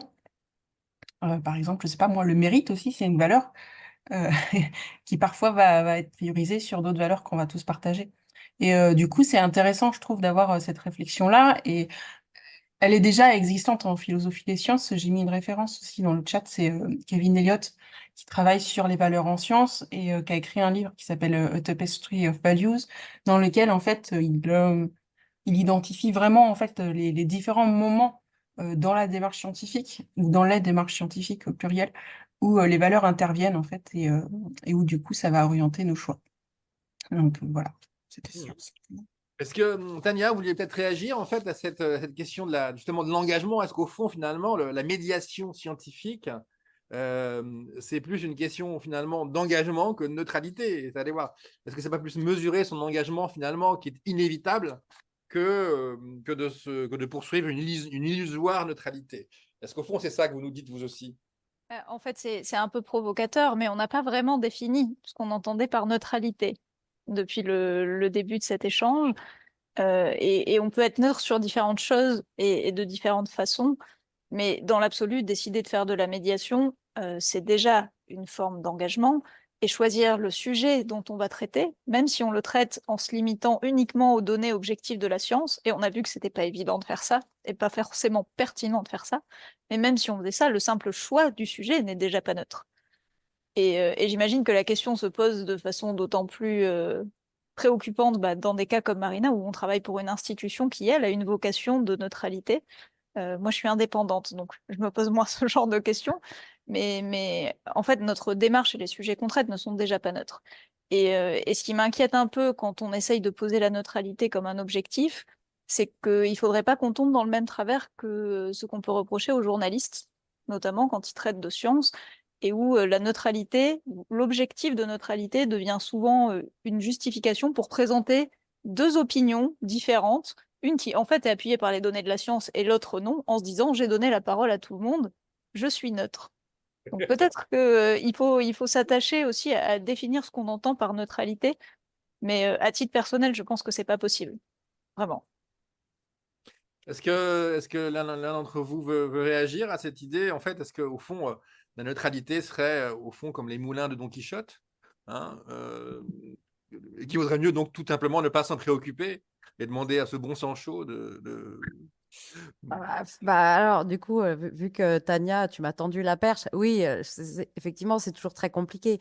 On est tous plein de valeurs. Alors, nous, c'est un peu plus facile. On n'est pas directement en face publique sur la question qui va être posée. Alors, si de temps en temps, j'avais noté, pour rebondir sur la remarque de Aurélie, sur la question des valeurs, on a présenté l'année dernière une installation artistique d'un jeune plasticien qui se posait la question. Alors, lui, il se projetait dans un futur le titre de son œuvre, c'était L'harmonie de notre absence. Et en gros, l'idée, c'était de partir sur un futur, alors désirable ou pas, ça c'est à chacun de se faire son opinion, mais où il n'y a plus d'humain, la nature a repris sa place, etc., sur la base d'une... alors lui, il avait travaillé beaucoup avec des scientifiques toulousains, et puis sur la base d'un décor toulousain, on reconnaissait le dôme de la Grave, etc. Bon, clairement, quand on commence à mettre au milieu de ça la question de alors ça s'appelle l'harmonie de notre absence. C'est un futur. Donc cet artiste, il travaille là-dessus, donc sur un futur qui est réaliste par rapport aux mesures et aux projections qui sont établies en ce moment. Donc ça, une hypothèse. Et il n'y aurait plus d'humains. Bon, c'est vrai que alors là, la question de vie, de mort, on y arrive. Ça fait débat. Alors c'est marrant, ça fait débat pour rejoindre ce que disait Thomas selon les publics avec qui on discute de ça. Génialement grande. Donc, entre les publics du Quai des Savoirs qui viennent avec un certain bagage et puis les publics du marché du dimanche matin qui arrivent avec leur sac de courses et puis qui se retrouvent face à ça. Mais pour autant, c'est quelque chose qui permet de discuter, de se questionner, d'échanger et puis de partager d'autres valeurs et de partir sur un autre point de départ ou des hypothèses de base qui ne sont pas forcément les mêmes. Et finalement, c'est un échange qui était hyper intéressant. Enfin, pour le coup, j'ai fait la médiation sur celui-là plusieurs fois, parce que ça m'éclatait bien d'avoir ces échanges avec les publics, et puis de les voir revenir ensuite sans les sacs de course, parce que comme ça, ils étaient un peu plus à l'aise pour visiter. Mais c'est vrai que c'est susciter cet échange, ce dialogue, ce questionnement.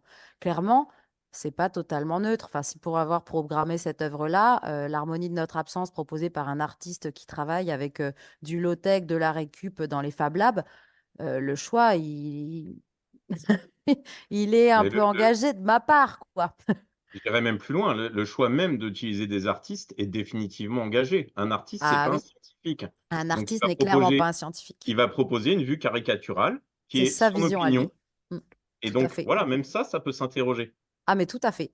Et c'est vrai que du coup, ça, on le fait pas. Alors, on met des installations dans l'expo, mais qui n'ont pas qui peuvent être provocatrices parce qu'elles le sont toutes plus ou moins. Mais c'est vrai que pendant le Festival de Lumière sur le quai, c'est un travail sur lequel on œuvre énormément sur effectivement comment est-ce qu'on peut parler d'un élément du sujet. Donc, sur IA, on sera sur IA et création, et notamment au travers du regard de certains artistes avec certains engagements. Donc, il y a forcément de la conférence, de la rencontre, il y a des présentations d'installations. Et derrière, c'est comment est-ce qu'on apporte des éléments de médiation là-dessus. Alors, neutre, pas neutre, transparent, pas transparent. Alors, le plus transparent possible, c'est évident. Ce qu'on essaie, c'est justement de donner des clés de lecture au public parce qu'encore une fois, nous, on est établissement qu'est des savoirs forcément scientifiques. Donc, c'est aussi faire comprendre ce qu'est un élément de recherche, un résultat scientifique, ce qu'est une œuvre d'art, ce qu'est qui permet, pourquoi pas, d'échanger, de se questionner, etc. Mais au moins, essayer de replacer chaque chose à sa place.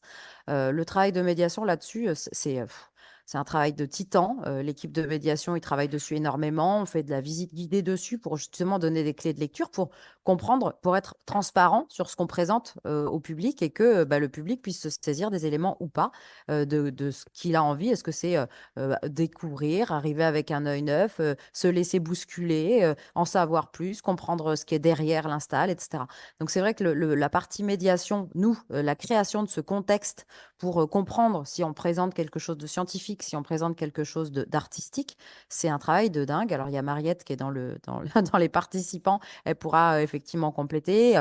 On fait des cartes postales, on fait des visites guidées, on fait des petites pastilles audio de 2 minutes pour aller plus loin sur comment est-ce que l'envers du décor, l'inspiration des artistes, comment ils ont travaillé, etc. Mais c'est effectivement, faut mouiller la chemise pour essayer de garder une transparence là-dessus et puis donner des clés de lecture à nos publics, quoi, qui ne sont pas des publics de centre d'art.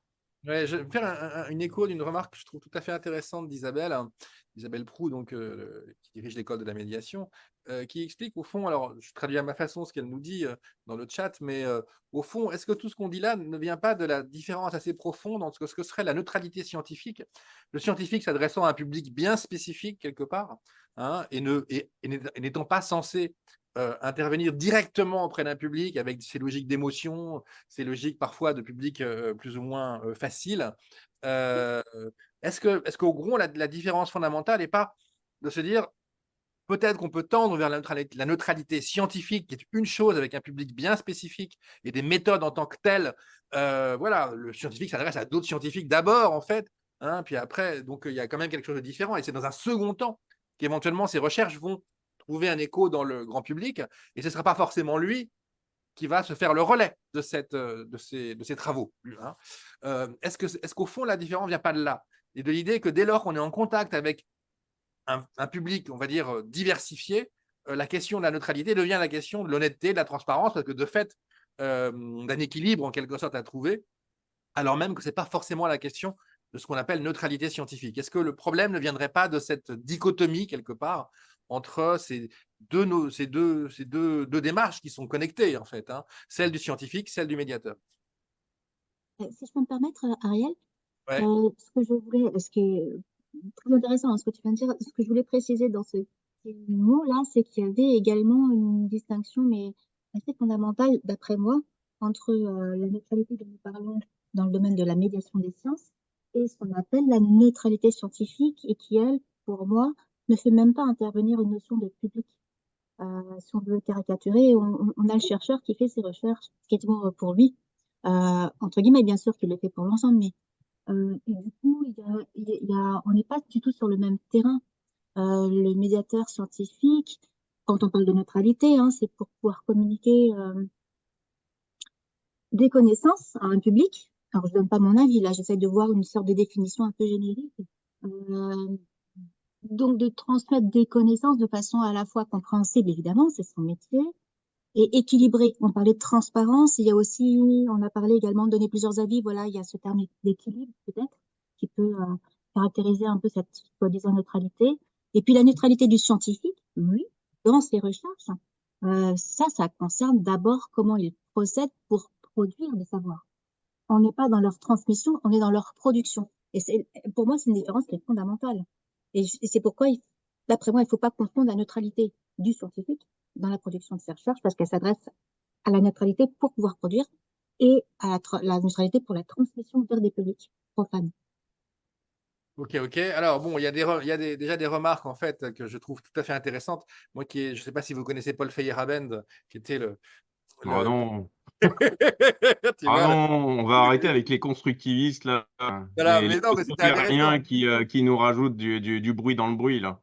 Ouais.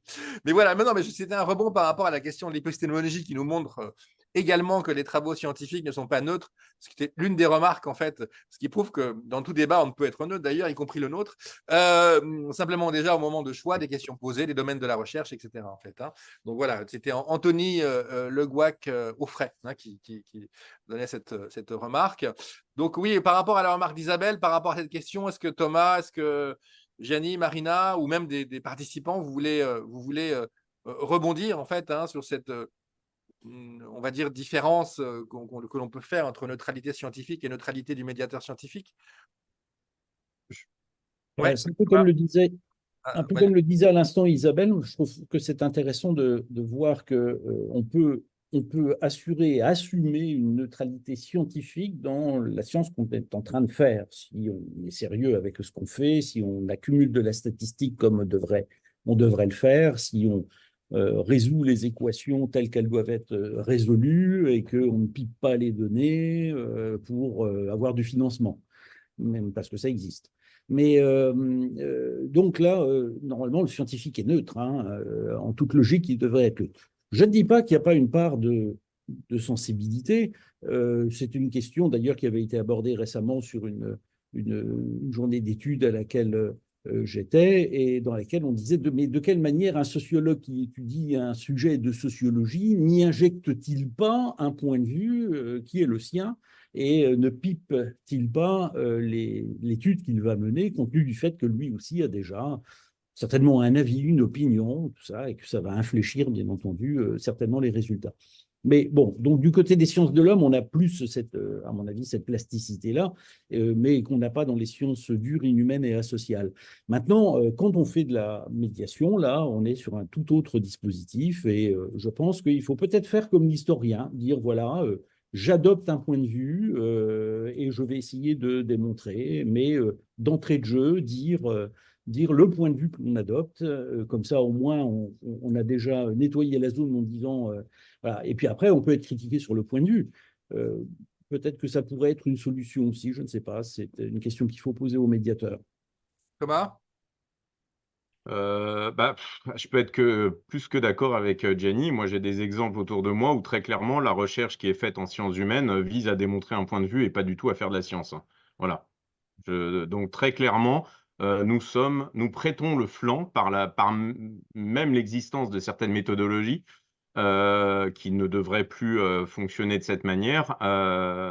Nous prêtons le flanc lorsque nous affirmons certaines choses. Voilà. Donc pour moi, c'est vraiment important de dissocier les résultats issus des sciences humaines et sociales des sciences dites dures. Les méthodologies chez nous sont carrément très très fluctuantes, très très variables, avec des degrés de sérieux plus que douteux. Voilà, donc on peut se poser cette question-là. Je voulais revenir sur deux choses. D'abord, la remarque de Aurélie, je crois, que je trouve passionnante sur les valeurs. Alors, quelles valeurs on défend? Et elle a présenté finalement comme une forme d'évidence certaines valeurs qui sont censées être partagées, la vie plutôt que la mort. On va prendre un exemple, là encore très spécifique hein, sur l'environnement. Certains d'entre vous connaissent peut-être Nick Bostrom ou Toby Ord, qui travaillent ce qui sont des long-termistes américains, hein, et qui précisément se foutent un peu de la mort. C'est pas grave, on va tous mourir. Ce qui est l'important, c'est plutôt qui on va préserver.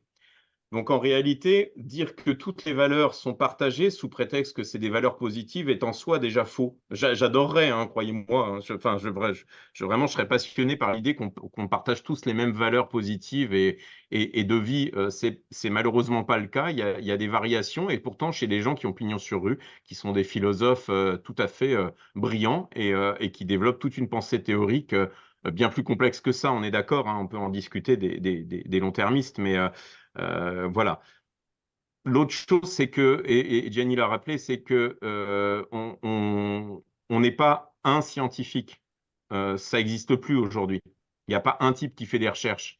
Nous travaillons avec tout un ensemble de personnes, donc on a une certaine neutralité qui est de fait par le mode de production aujourd'hui de la science. On ne travaille pas chacun dans son coin, c'est pas vrai. C'est de la science à papa, ça n'existe plus. Dans la réalité des faits, nous travaillons, nous sommes des équipes à travailler. L'ego est devenu un peu moins sublimé que fut un temps. Ce qui veut dire qu'en termes de production des scientifiques, théoriquement, nous avons tout un ensemble de garde-fous qui sont des garde-fous méthodologiques et qui sont des garde-fous de pluralité de travail sur une question à partir du moment où nous travaillons tous avec la même méthodologie. Et bien tout ça, ça disparaît quand on arrive au médiateur, forcément, c'est pas du tout la même chose. Il a ni les mêmes objectifs, ni la même méthode de travail. Il va avoir des contrôleurs autour de lui, mais son but, c'est bien de transmettre un message. Nous, on s'en fout de transmettre un message à l'origine. C'est pas notre job. Notre job, c'est de travailler sur une question de société ou de physique fondamentale ou de chimie, peu importe. On va travailler cette question pour essayer de mieux la comprendre avec des méthodologies. Et voilà, donc c'est pas le même travail. Dès lors qu'on cherche à communiquer, et je vous invite à explorer toute la littérature pléthorique que j'ai redécouverte récemment pour d'autres raisons sur la communication scientifique. Hein. C'est une littérature qui a commencé à l'après-guerre, hein, quand il a fallu commencer à convaincre les gens du bien fondé de certaines recherches. Cette littérature sur la communication scientifique, c'est tout de suite poser ces problèmes-là, hein, de cette fameuse neutralité qu'ils n'appelaient pas la neutralité, mais qui on cherche à convaincre comment. Donc je reviens un peu là-dessus parce que c'est fondamental pour le médiateur. Tout à l'heure, je sais plus qui disait on n'est jamais neutre. Ben non, on n'est jamais neutre. Déjà, on suppose que l'information scientifique est meilleure que l'opinion. Gianni l'a rappelé, nous, c'est les données qui nous intéressent. Donc, on a déjà un ensemble de valeurs qui nous disent, ben, en fait, moi, ce que je préfère, c'est les données scientifiques, je veux qu'elles soient bien produites, on a déjà une certaine idée. Là où d'autres n'en ont rien à secouer. Ils estiment, Boudon a écrit, le sociologue, un très beau, joli petit fascicule sur le relativisme, ils estiment que finalement, toutes les formes de savoir issues de la raison humaine, depuis Kant, Kant a essayé de nous expliquer que ça ne marchait pas si bien que ça, cette affaire de raison. En réalité, précisément, nous, ce qui nous différencie en tant que scientifiques, c'est les données, mais pour autant, on est confronté à des gens où tous les savoirs se valent à peu près. Donc, je pense qu'à ce titre-là, le médiateur, il a un rôle essentiel de transformer. C'est pour ça que j'interrogeais tout à l'heure la place des artistes. C'est vraiment une question qu'on se pose à chaque fois. Nous, on a ça dans nos interventions. Je suis dans une maison de la recherche pluridisciplinaire où il y a des artistes, où il y a des historiens, où il y a des littéraires. Je veux dire, c'est des discussions qu'on a avec Ariel. À qui donne-t-on la parole et pourquoi et avec quel objectif? C'est une vraie question. Je n'ai pas de réponse là encore toute prête et toute chaude à vous donner. Je ne sais pas. C'est peut-être Marina en parle bien mieux que moi. Mais en réalité, ça revient précisément à dire qu'est-ce qu'on va transmettre et pourquoi on va le transmettre. Je reviens systématiquement là-dessus parce que c'est au cœur vraiment de cette transparence. C'est-à-dire pourquoi je fais de la médiation, pourquoi j'ai choisi de faire de la médiation, pourquoi moi j'en fais par exemple, hein, pourquoi j'ai choisi de le faire, pourquoi j'ai choisi d'être plutôt Lakatos que Feyerabend, par exemple, n'est-ce pas, Ariel? Voilà, donc c'est des choix que j'ai opérés, des choix intellectuels, philosophiques et des choix clairement liés à ce que je veux transmettre aux gens. Et voilà, donc définitivement, la position même n'est pas neutre. Enfin voilà, on peut continuer à en discuter. Oui, alors donc Là, sur le chat, il y a eu des remarques d'Anthony notamment et de Tania qui essayaient d'ajouter des exemples montrant en fait qu'y compris en sciences dures, la neutralité n'était pas forcément la chose la plus partagée au monde. Pas du tout, non. Il y a même des grosses bagarres, hein, parce qu'ils ne sont pas tous d'accord en sciences dures non plus. Ce que je veux dire, c'est que nous, on prête encore plus le flanc. C'est-à-dire, nous, on a carrément le flanc ouvert, quoi. C'est-à-dire, on lève le bras et on attend qu'on nous poignarde, hein. Je veux dire, on y est, quoi. C'est juste Voilà. ça que je voulais dire. Donc voilà, et donc il y avait ces deux remarques. Donc je ne sais pas si vous voulez qu'on rebondisse là-dessus, mais peut-être que Claire Perrotin a posé une longue question qui pourrait peut-être mériter justement, qui est un joli rebond par rapport à cette question à cette recherche qui est la nôtre au fond, celle d'honnêteté, de transparence, je ne sais pas comment dire, par rapport au médiateur. Claire, peut-être, si vous voulez prendre la parole. Oui, bonjour. En fait, je rebondissais surtout sur le propos de Tania qui disait que c'est le choix d'un sujet n'est jamais neutre en lui-même et en donnant l'exemple des recherches en génétique et de l'eugénisme. Et où je me demandais, enfin, s'il fallait pas distinguer aussi la science, la recherche en elle-même et son application et ce qu'on en faisait ensuite. Donc, enfin, pour faire la distinction, c'est la science n'est pas son utilisation. Et enfin, peut-être aussi on pourrait mettre en lien avec l'expo de Marina sur l'intelligence artificielle est un sujet en soi qui diffère aussi complètement de quelles seront les utilisations de l'intelligence artificielle et enfin jusqu'où peut-on aller avec ces nouveaux outils qui est encore un autre sujet à part entière. Marina, peut-être, justement. Alors, effectivement, c'est toujours un vaste sujet. Nous, le but, une des baselines du quai, c'est parler des futurs. Forcément, parler des futurs, on ne peut pas demander ça des scientifiques, puisque comme l'ont très bien rappelé Thomas et Gianni, ils écrivent, ils font une démarche scientifique, c'est pas sur la base de trucs hypothétiques qui vont se passer plus tard. C'est des faits, c'est prouvé, c'est démontré. Donc, c'est vrai qu'il y a toujours cette ambivalence. Et là, typiquement, enfin, cette ambivalence. En tout cas, cette dualité, les deux choses sur la réalité des choses. Donc là, aujourd'hui, nous, les cas qui sont présentés dans l'expo sur les usages, c'est des usages qui sont en cours, qui sont déjà en place, qui sont déjà faits, qui sont déjà, alors, soit déployés largement, soit en cours de réflexion sur du développement et du déploiement plus large. C'est le cas, par exemple, sur les images de mammographie, je reviens dessus. C'est pas encore déployé à une échelle générale totale, mais l'objectif, c'est d'en parler pour voir si ça pose des questions et lesquelles, les problématiques, la justesse de l'analyse qui est faite, les biais, etc. Et puis après, il y a la question de la prospective pure et dure. Bon, là, clairement, c'est quelque chose qu'on rencontre à chaque fois qu'on fait un débat ou qu'on fait un podcast. Alors, il y a Ariel qui s'est prêté à l'exercice il n'y a pas très longtemps, où effectivement, l'idée, alors on a un podcast qui s'appelle Détour vers le futur, où l'idée, c'est de parler de la recherche là, en cours, de ce qui se passe, des éléments qui ne sont pas des applications, que c'est de la recherche. On produit des résultats de recherche, notamment les projets ANR.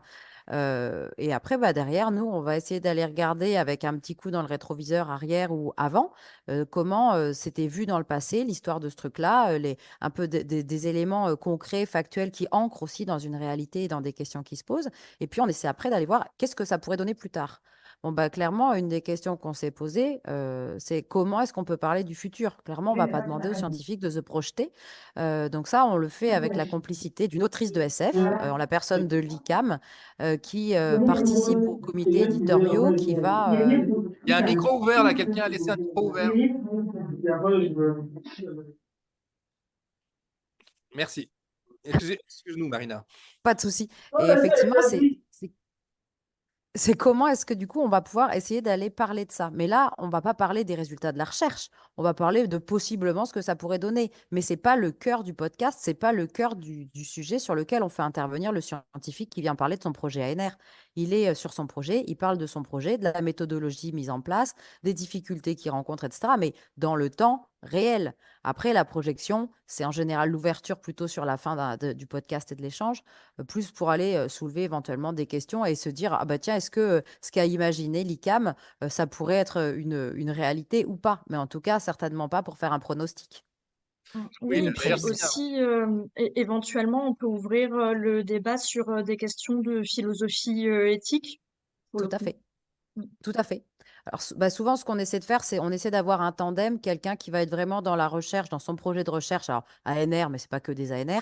Et puis, on va essayer d'avoir quelqu'un qui a un travail sur un sujet proche ou légèrement en décalage pour avoir un regard un peu distancié sur des questions d'éthique, sur des questions philosophiques qui vont venir aussi ancrer ce travail dans un contexte qu'on connaît, historique et actuel. Donc, Sans oublier que l'éthique est soluble dans le temps et dans l'espace. Dans le temps, parce que ce qui est éthiquement infaisable aujourd'hui sera fait demain, et soluble dans l'espace, parce que ce qui est éthiquement interdit ici est fait autre part. Donc, il y a un problème aussi très sérieux là-dessus. Oh oui, on oui, voit bien moi, je d'ailleurs viens de que. Slovénie. Je peux vous Ouais. dire que oui. Oui, oui, oui. Bah, de toute façon, on voit d'ailleurs, on a fait un glissement tout à fait remarquable grâce à toi, Marina, vers la question des médiations des futurs. C'est-à-dire qu'on a vu à quel point il était difficile pour un médiateur scientifique d'être transparent, d'être honnête. Vous remarquez que je n'utilise même plus le terme neutralité.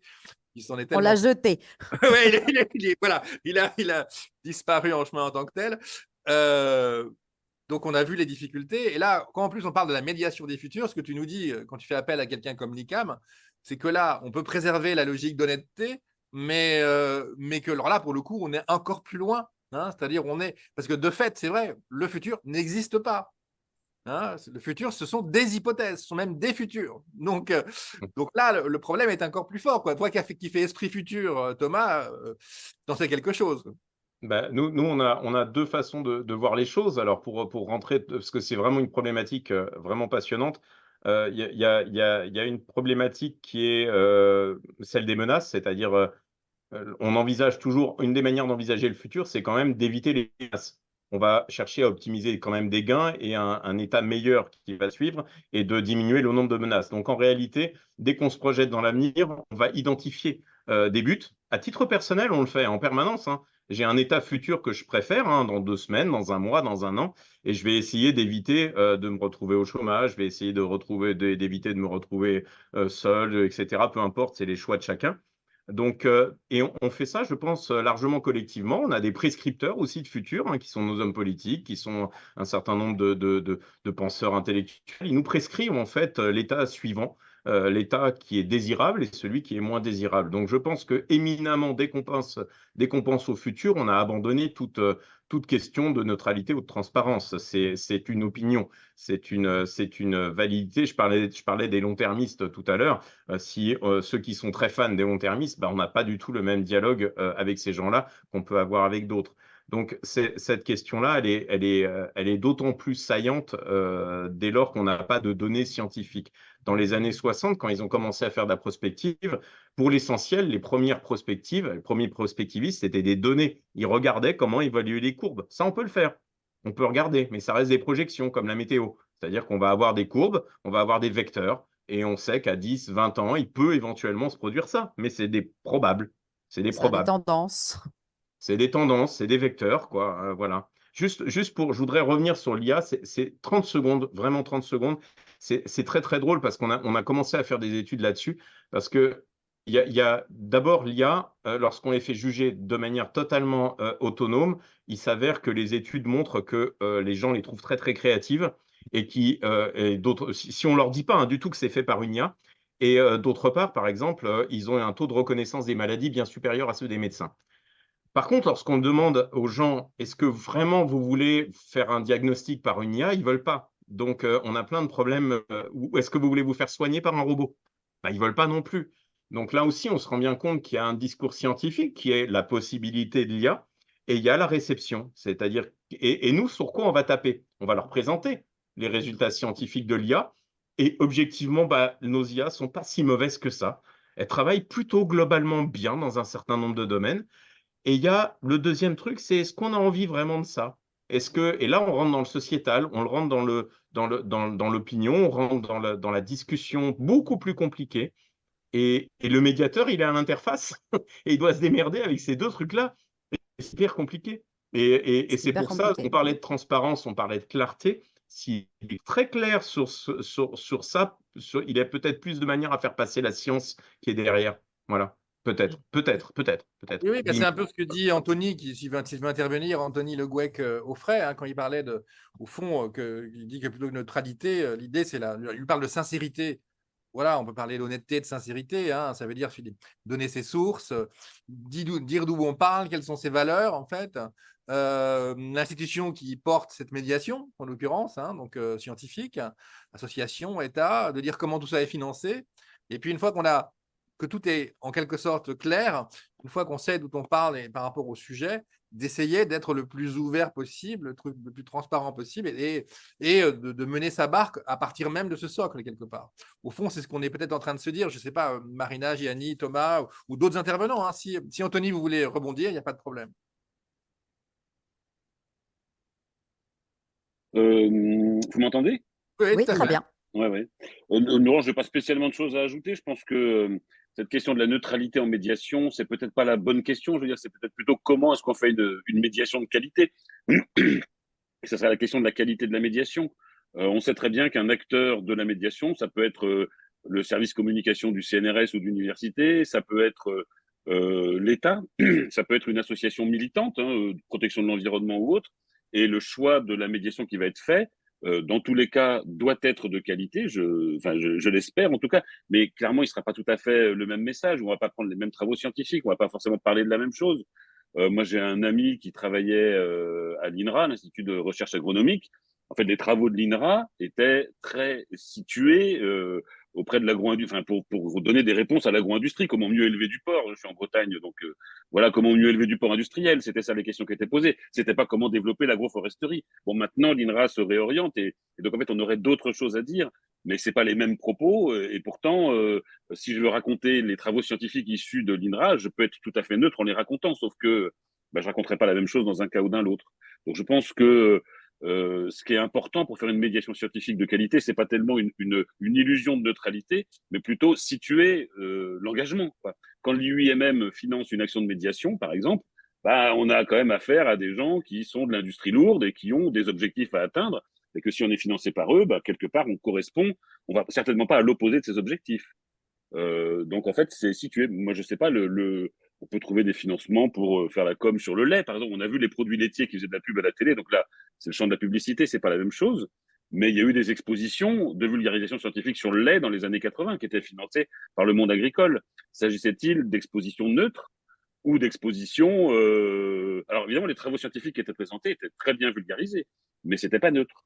Donc finalement, ce qui compte, c'est plutôt de dire d'où on parle, informer les citoyens. Et je pense que en méta, dans les actions de médiation scientifique, il y en a aussi sur l'éducation aux médias et à l'information qui nous disent qu'un acteur qui parle, il parle de quelque part. Et donc, on peut pas tout faire tout le temps.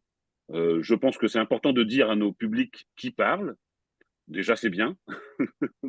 Et puis, en tant que professionnels, travaillons la qualité de nos sources et de nos propos. Je pense que c'est ça. Après, on aura nos objectifs qui seront différents. Moi, je bosse dans une association d'éducation populaire. Ma finalité, c'est de développer l'esprit critique, de développer du lien social, de cultiver la culture du débat.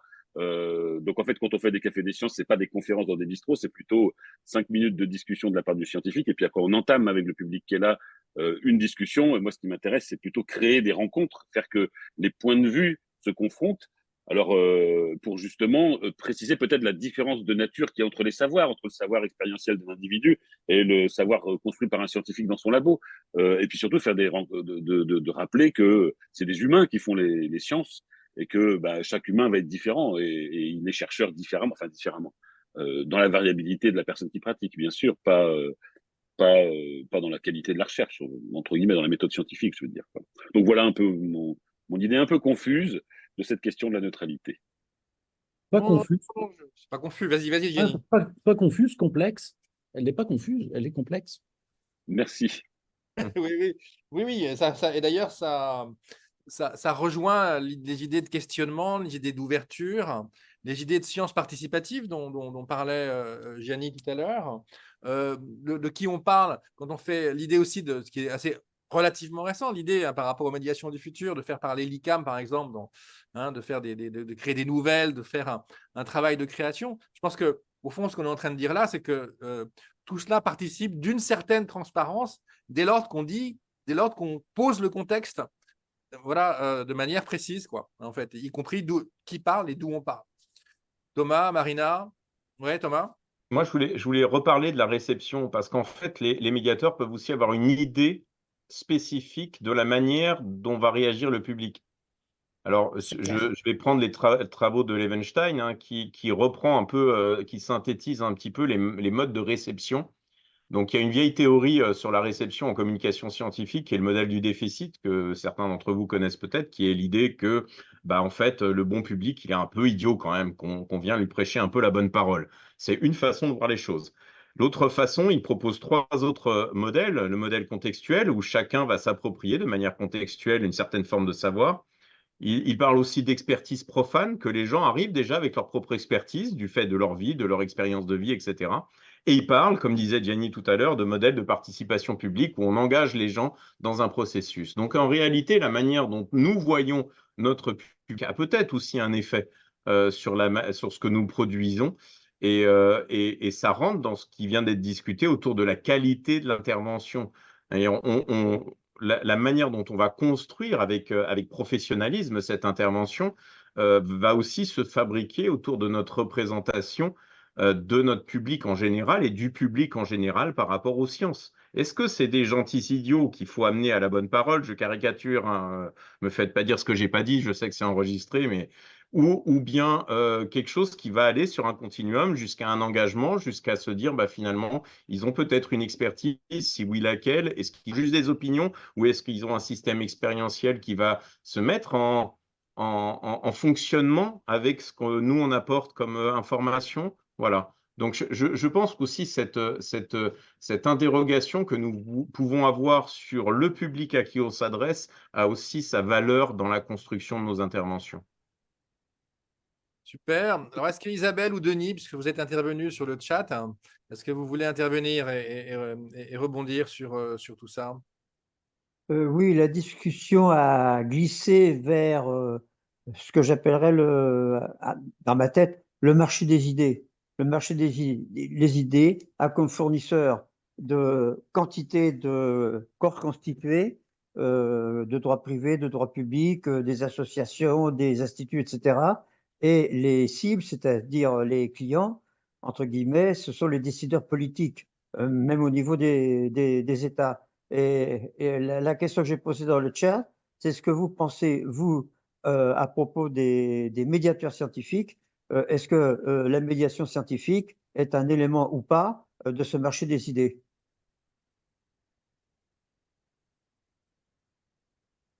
Un grand silence. Ouais, parce que c'est le sujet d'une intervention en soi, c'est-à-dire est-ce qu'on participe finalement à un grand marché des idées?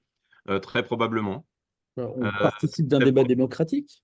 Mais voilà, mais en fait, je pense que dès l'origine, j'ai envoyé, lorsqu'on a préparé cette intervention, un vieux texte des années 60 où les scientifiques s'étaient réunis en collectif pour précisément dire, bah, en fait, on doit participer au débat démocratique. La science, elle est faite avec des finances publiques. Je vous renvoie à tout le discours aujourd'hui sur l'open source, sur l'open science, par exemple, qui est parfois participatif, parfois non, mais avec l'accessibilité des données scientifiques pour le public.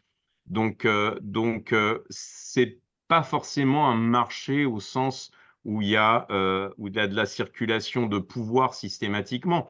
Il peut y en avoir, hein, ce qui a été dit juste avant prouve qu'il y a un certain nombre d'interventions qui peuvent être faites sous le joug avec une certaine idée derrière la tête. Je pense qu'une grande partie des médiateurs scientifiques veulent juste rendre compte au public, faire de l'intermédiaire entre des sciences inabordables autrement et le grand public. Ouais, je serais plutôt pour dire que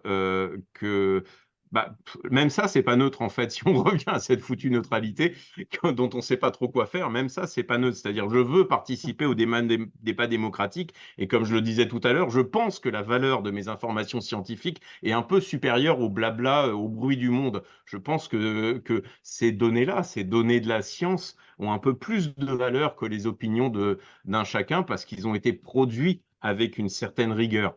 Et voilà, donc ça aussi. Ça l'est. Enfin, voilà, je Ouais, suis tout à fait Marina, d'accord avec vas-y, moi, vas-y. je partage pleinement cette idée de contribuer. Alors, c'était, je crois que c'est Isabelle dans le fil qui l'avait mis. C'est vrai que un des rôles des médiateurs, alors que ce soit un médiateur face publique, soit l'expo, soit une conférence ou une rencontre, un échange, enfin, quel que soit le format ou même un podcast, l'idée, nous, c'est vraiment de participer au dialogue, au débat, mettre en réflexion des sujets.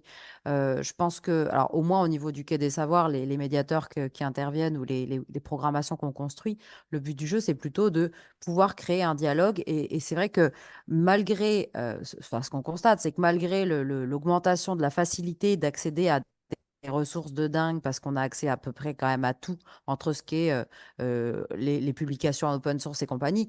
Qui prend le temps aujourd'hui d'aller chercher l'information, d'aller lire des publis, de se prendre la tête à lire des trucs en anglais écrits pour des scientifiques? Enfin, il n'y a pas.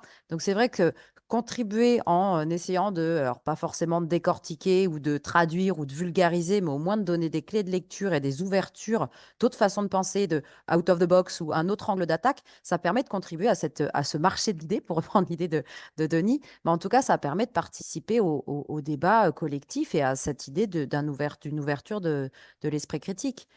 Et après, on peut aussi leur donner des rôles au public. Enfin, il n'y a pas très longtemps, parce que forcément, on cherche des formats autres que le côté descendant que tu évoquais, Thomas, où on déverse un gros saut de savoir sur les publics en leur disant restez bien silencieux pendant 1 heure, puis après, vous aurez le droit de poser 3 minutes de questions.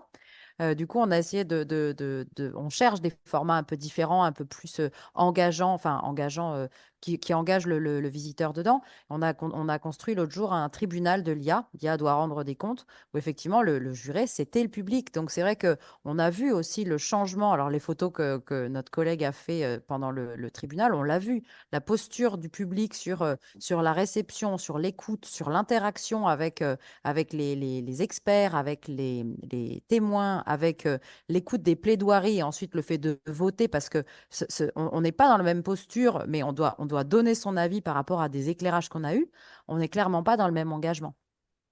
Alors après, c'était un coup d'essai. On a adoré. C'était un travail de titan, je ne vous le cache pas. Mais par contre, c'est vrai que c'était une démarche qui était géniale. Et les retours qu'on a eu des publics, alors certains, on les connaissait. Certains, c'était des publics qu'on n'avait jamais vus de notre vie, qui sont arrivés par d'autres canaux. C'est vrai que les retours ont été totalement enthousiastes là-dessus parce que c'est une autre façon d'accéder à tout un tas de savoirs. C'est pas, voilà, là, les plaidoiries, les témoignages ou les expertises, ils avaient 7 minutes ou 8 minutes, quelque chose comme ça. Donc, c'est un angle, c'est choisi, c'est positionné, c'est-à-dire que quand on a l'experte en numérique qui intervient, elle intervient en tant que chercheuse de l'Institut de recherche en informatique de Toulouse sur un angle d'attaque bien précis et par rapport à des chefs d'accusation bien précis. Donc on est très situé dans le temps, dans la situation, dans le contexte qu'on pose. Et derrière, c'est vrai que le public qui était là, on a senti qu'ils étaient réellement acteurs de l'échange, acteurs de la démarche et très volontaires à reparticiper à un procès très vite, quoi. Pas tout de suite le faire, mais on va y penser quand même. Oui, ça montre bien, si je rebondis sur ce que nous a dit Isabelle dans l'une de ses interventions, donc, qu'il y a différents types de médiation, différents types de communication qui ne sont pas forcément des médiations, ou qui sont des médiations. Il y a des communications scientifiques, il y a des communications industrielles. Voilà, que l'ensemble de ces médiations, de ces communications, de ces interventions, de ces points de vue, de ces opinions, de ces prises de parole, elles interviennent dans des contextes différents avec une transparence pas toujours au rendez-vous, mais qui dépend aussi beaucoup des cas de figure. Et au fond, c'est tout ça qu'on est en train de dire quelque part. Hein. C'est que peut-être qu'il faut faire la différence. On en revient à cette idée de là, pour le coup, où là, tout le monde est d'accord d'honnêteté, de sincérité, de transparence, qui au fond comme condition de la médiation. Alors oui, on est toujours sincère, hein, quand même, c'est l'idée, mais est-ce que pour ça, on voit juste? Je pense qu'il faut des petits garde-fous supplémentaires. Une fois de plus, Marina l'a évoqué, il y a un conseil, il y a un comité scientifique derrière. D'ailleurs, la sincérité ne suffit pas en science. On peut faire sincèrement de la merde en science, c'est pas un problème, hein. Oh oui, Très vous clairement, avez il n'y a des aucun problème, exemples? hein. Oui, oui, moi aussi, je peux en avoir plein. J'en ai même à côté, dans les bureaux à côté de moi. Enfin, on va dire, c'est pas un souci en soi, donc c'est pas un critère.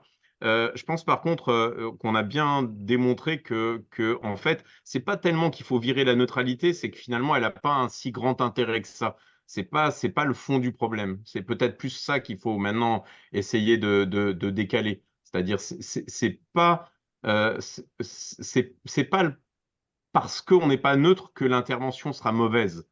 C'est pas pour ça, en fait. Elle sera mauvaise, comme l'a dit tout à l'heure, je sais plus qui, parce qu'elle a été mal préparée, parce qu'elle n'a pas été correctement structurée, parce que on n'a pas pris en compte l'historicité, on n'a pas pris en compte la littérature, on s'est pas penché sur une revue de questions un peu sérieuse, parce qu'on n'a pas formalisé ça avec toute la rigueur scientifique, le plus proche possible de ce qu'il est possible de faire dans une communication au public. Mais c'est pour ça, c'est pas pour la neutralité. Et je rejoins pas mal d'intervenants qui ont dit quelque chose dans ce sens-là. La neutralité n'est pas une fin en soi. Et voilà. Et une fois de plus, c'est pour ça que le comité d'éthique du CNRS n'a jamais dit qu'il fallait arrêter qu'il fallait commencer par être neutre, quoi. Ça marche pas, en fait. Et ils le savent, ils sont pas dupes. Est-ce que l'un ou l'une d'entre vous aurait, notamment dans notre public, aurait une dernière remarque à faire à l'oral, un dernier rapport à notre discussion? Je pense qu'il faut se poser ces questions-là, il faut en discuter pour toujours l'avoir à l'esprit. Ces questions, ça fait partie des sujets importants qu'il faut malaxer pour mieux situer sa pratique, par exemple. Et il y a plusieurs sujets dans d'autres domaines qu'il faut travailler de la même manière. Voilà ce que j'en pense. C'est Oui, parce mon que point de vue. c'est au fond, hein, ceci dit, là c'est un petit élargissement, mais quand on parle, moi je me souviens de mes discussions avec un philosophe qui n'est plus de ce monde, qui était Bernard Stiegler, qui expliquait que la justice, l'égalité, ça n'existe pas. Ça consiste. En gros, c'est des tensions, en fait. Il faut tendre vers, quelque part, en fait, hein. Et je crois que le scientifique, il est perpétuellement en tension vers une certaine justesse, quoi, en tout cas, hein. Et médiateur doit être forcément, quelque part, ce qui n'est pas la neutralité, bien évidemment, hein. Être en tension, ça veut dire savoir qu'on n'est pas neutre, mais qu'on essaye de tendre vers quelque chose qui nous semble juste par rapport à la mission, voilà, au moment dans lequel on est, le public qu'on a en face de soi et on va dire la mission qu'on a, y compris lorsque c'est en étant indirectement salarié d'une métropole comme Toulouse. Voilà.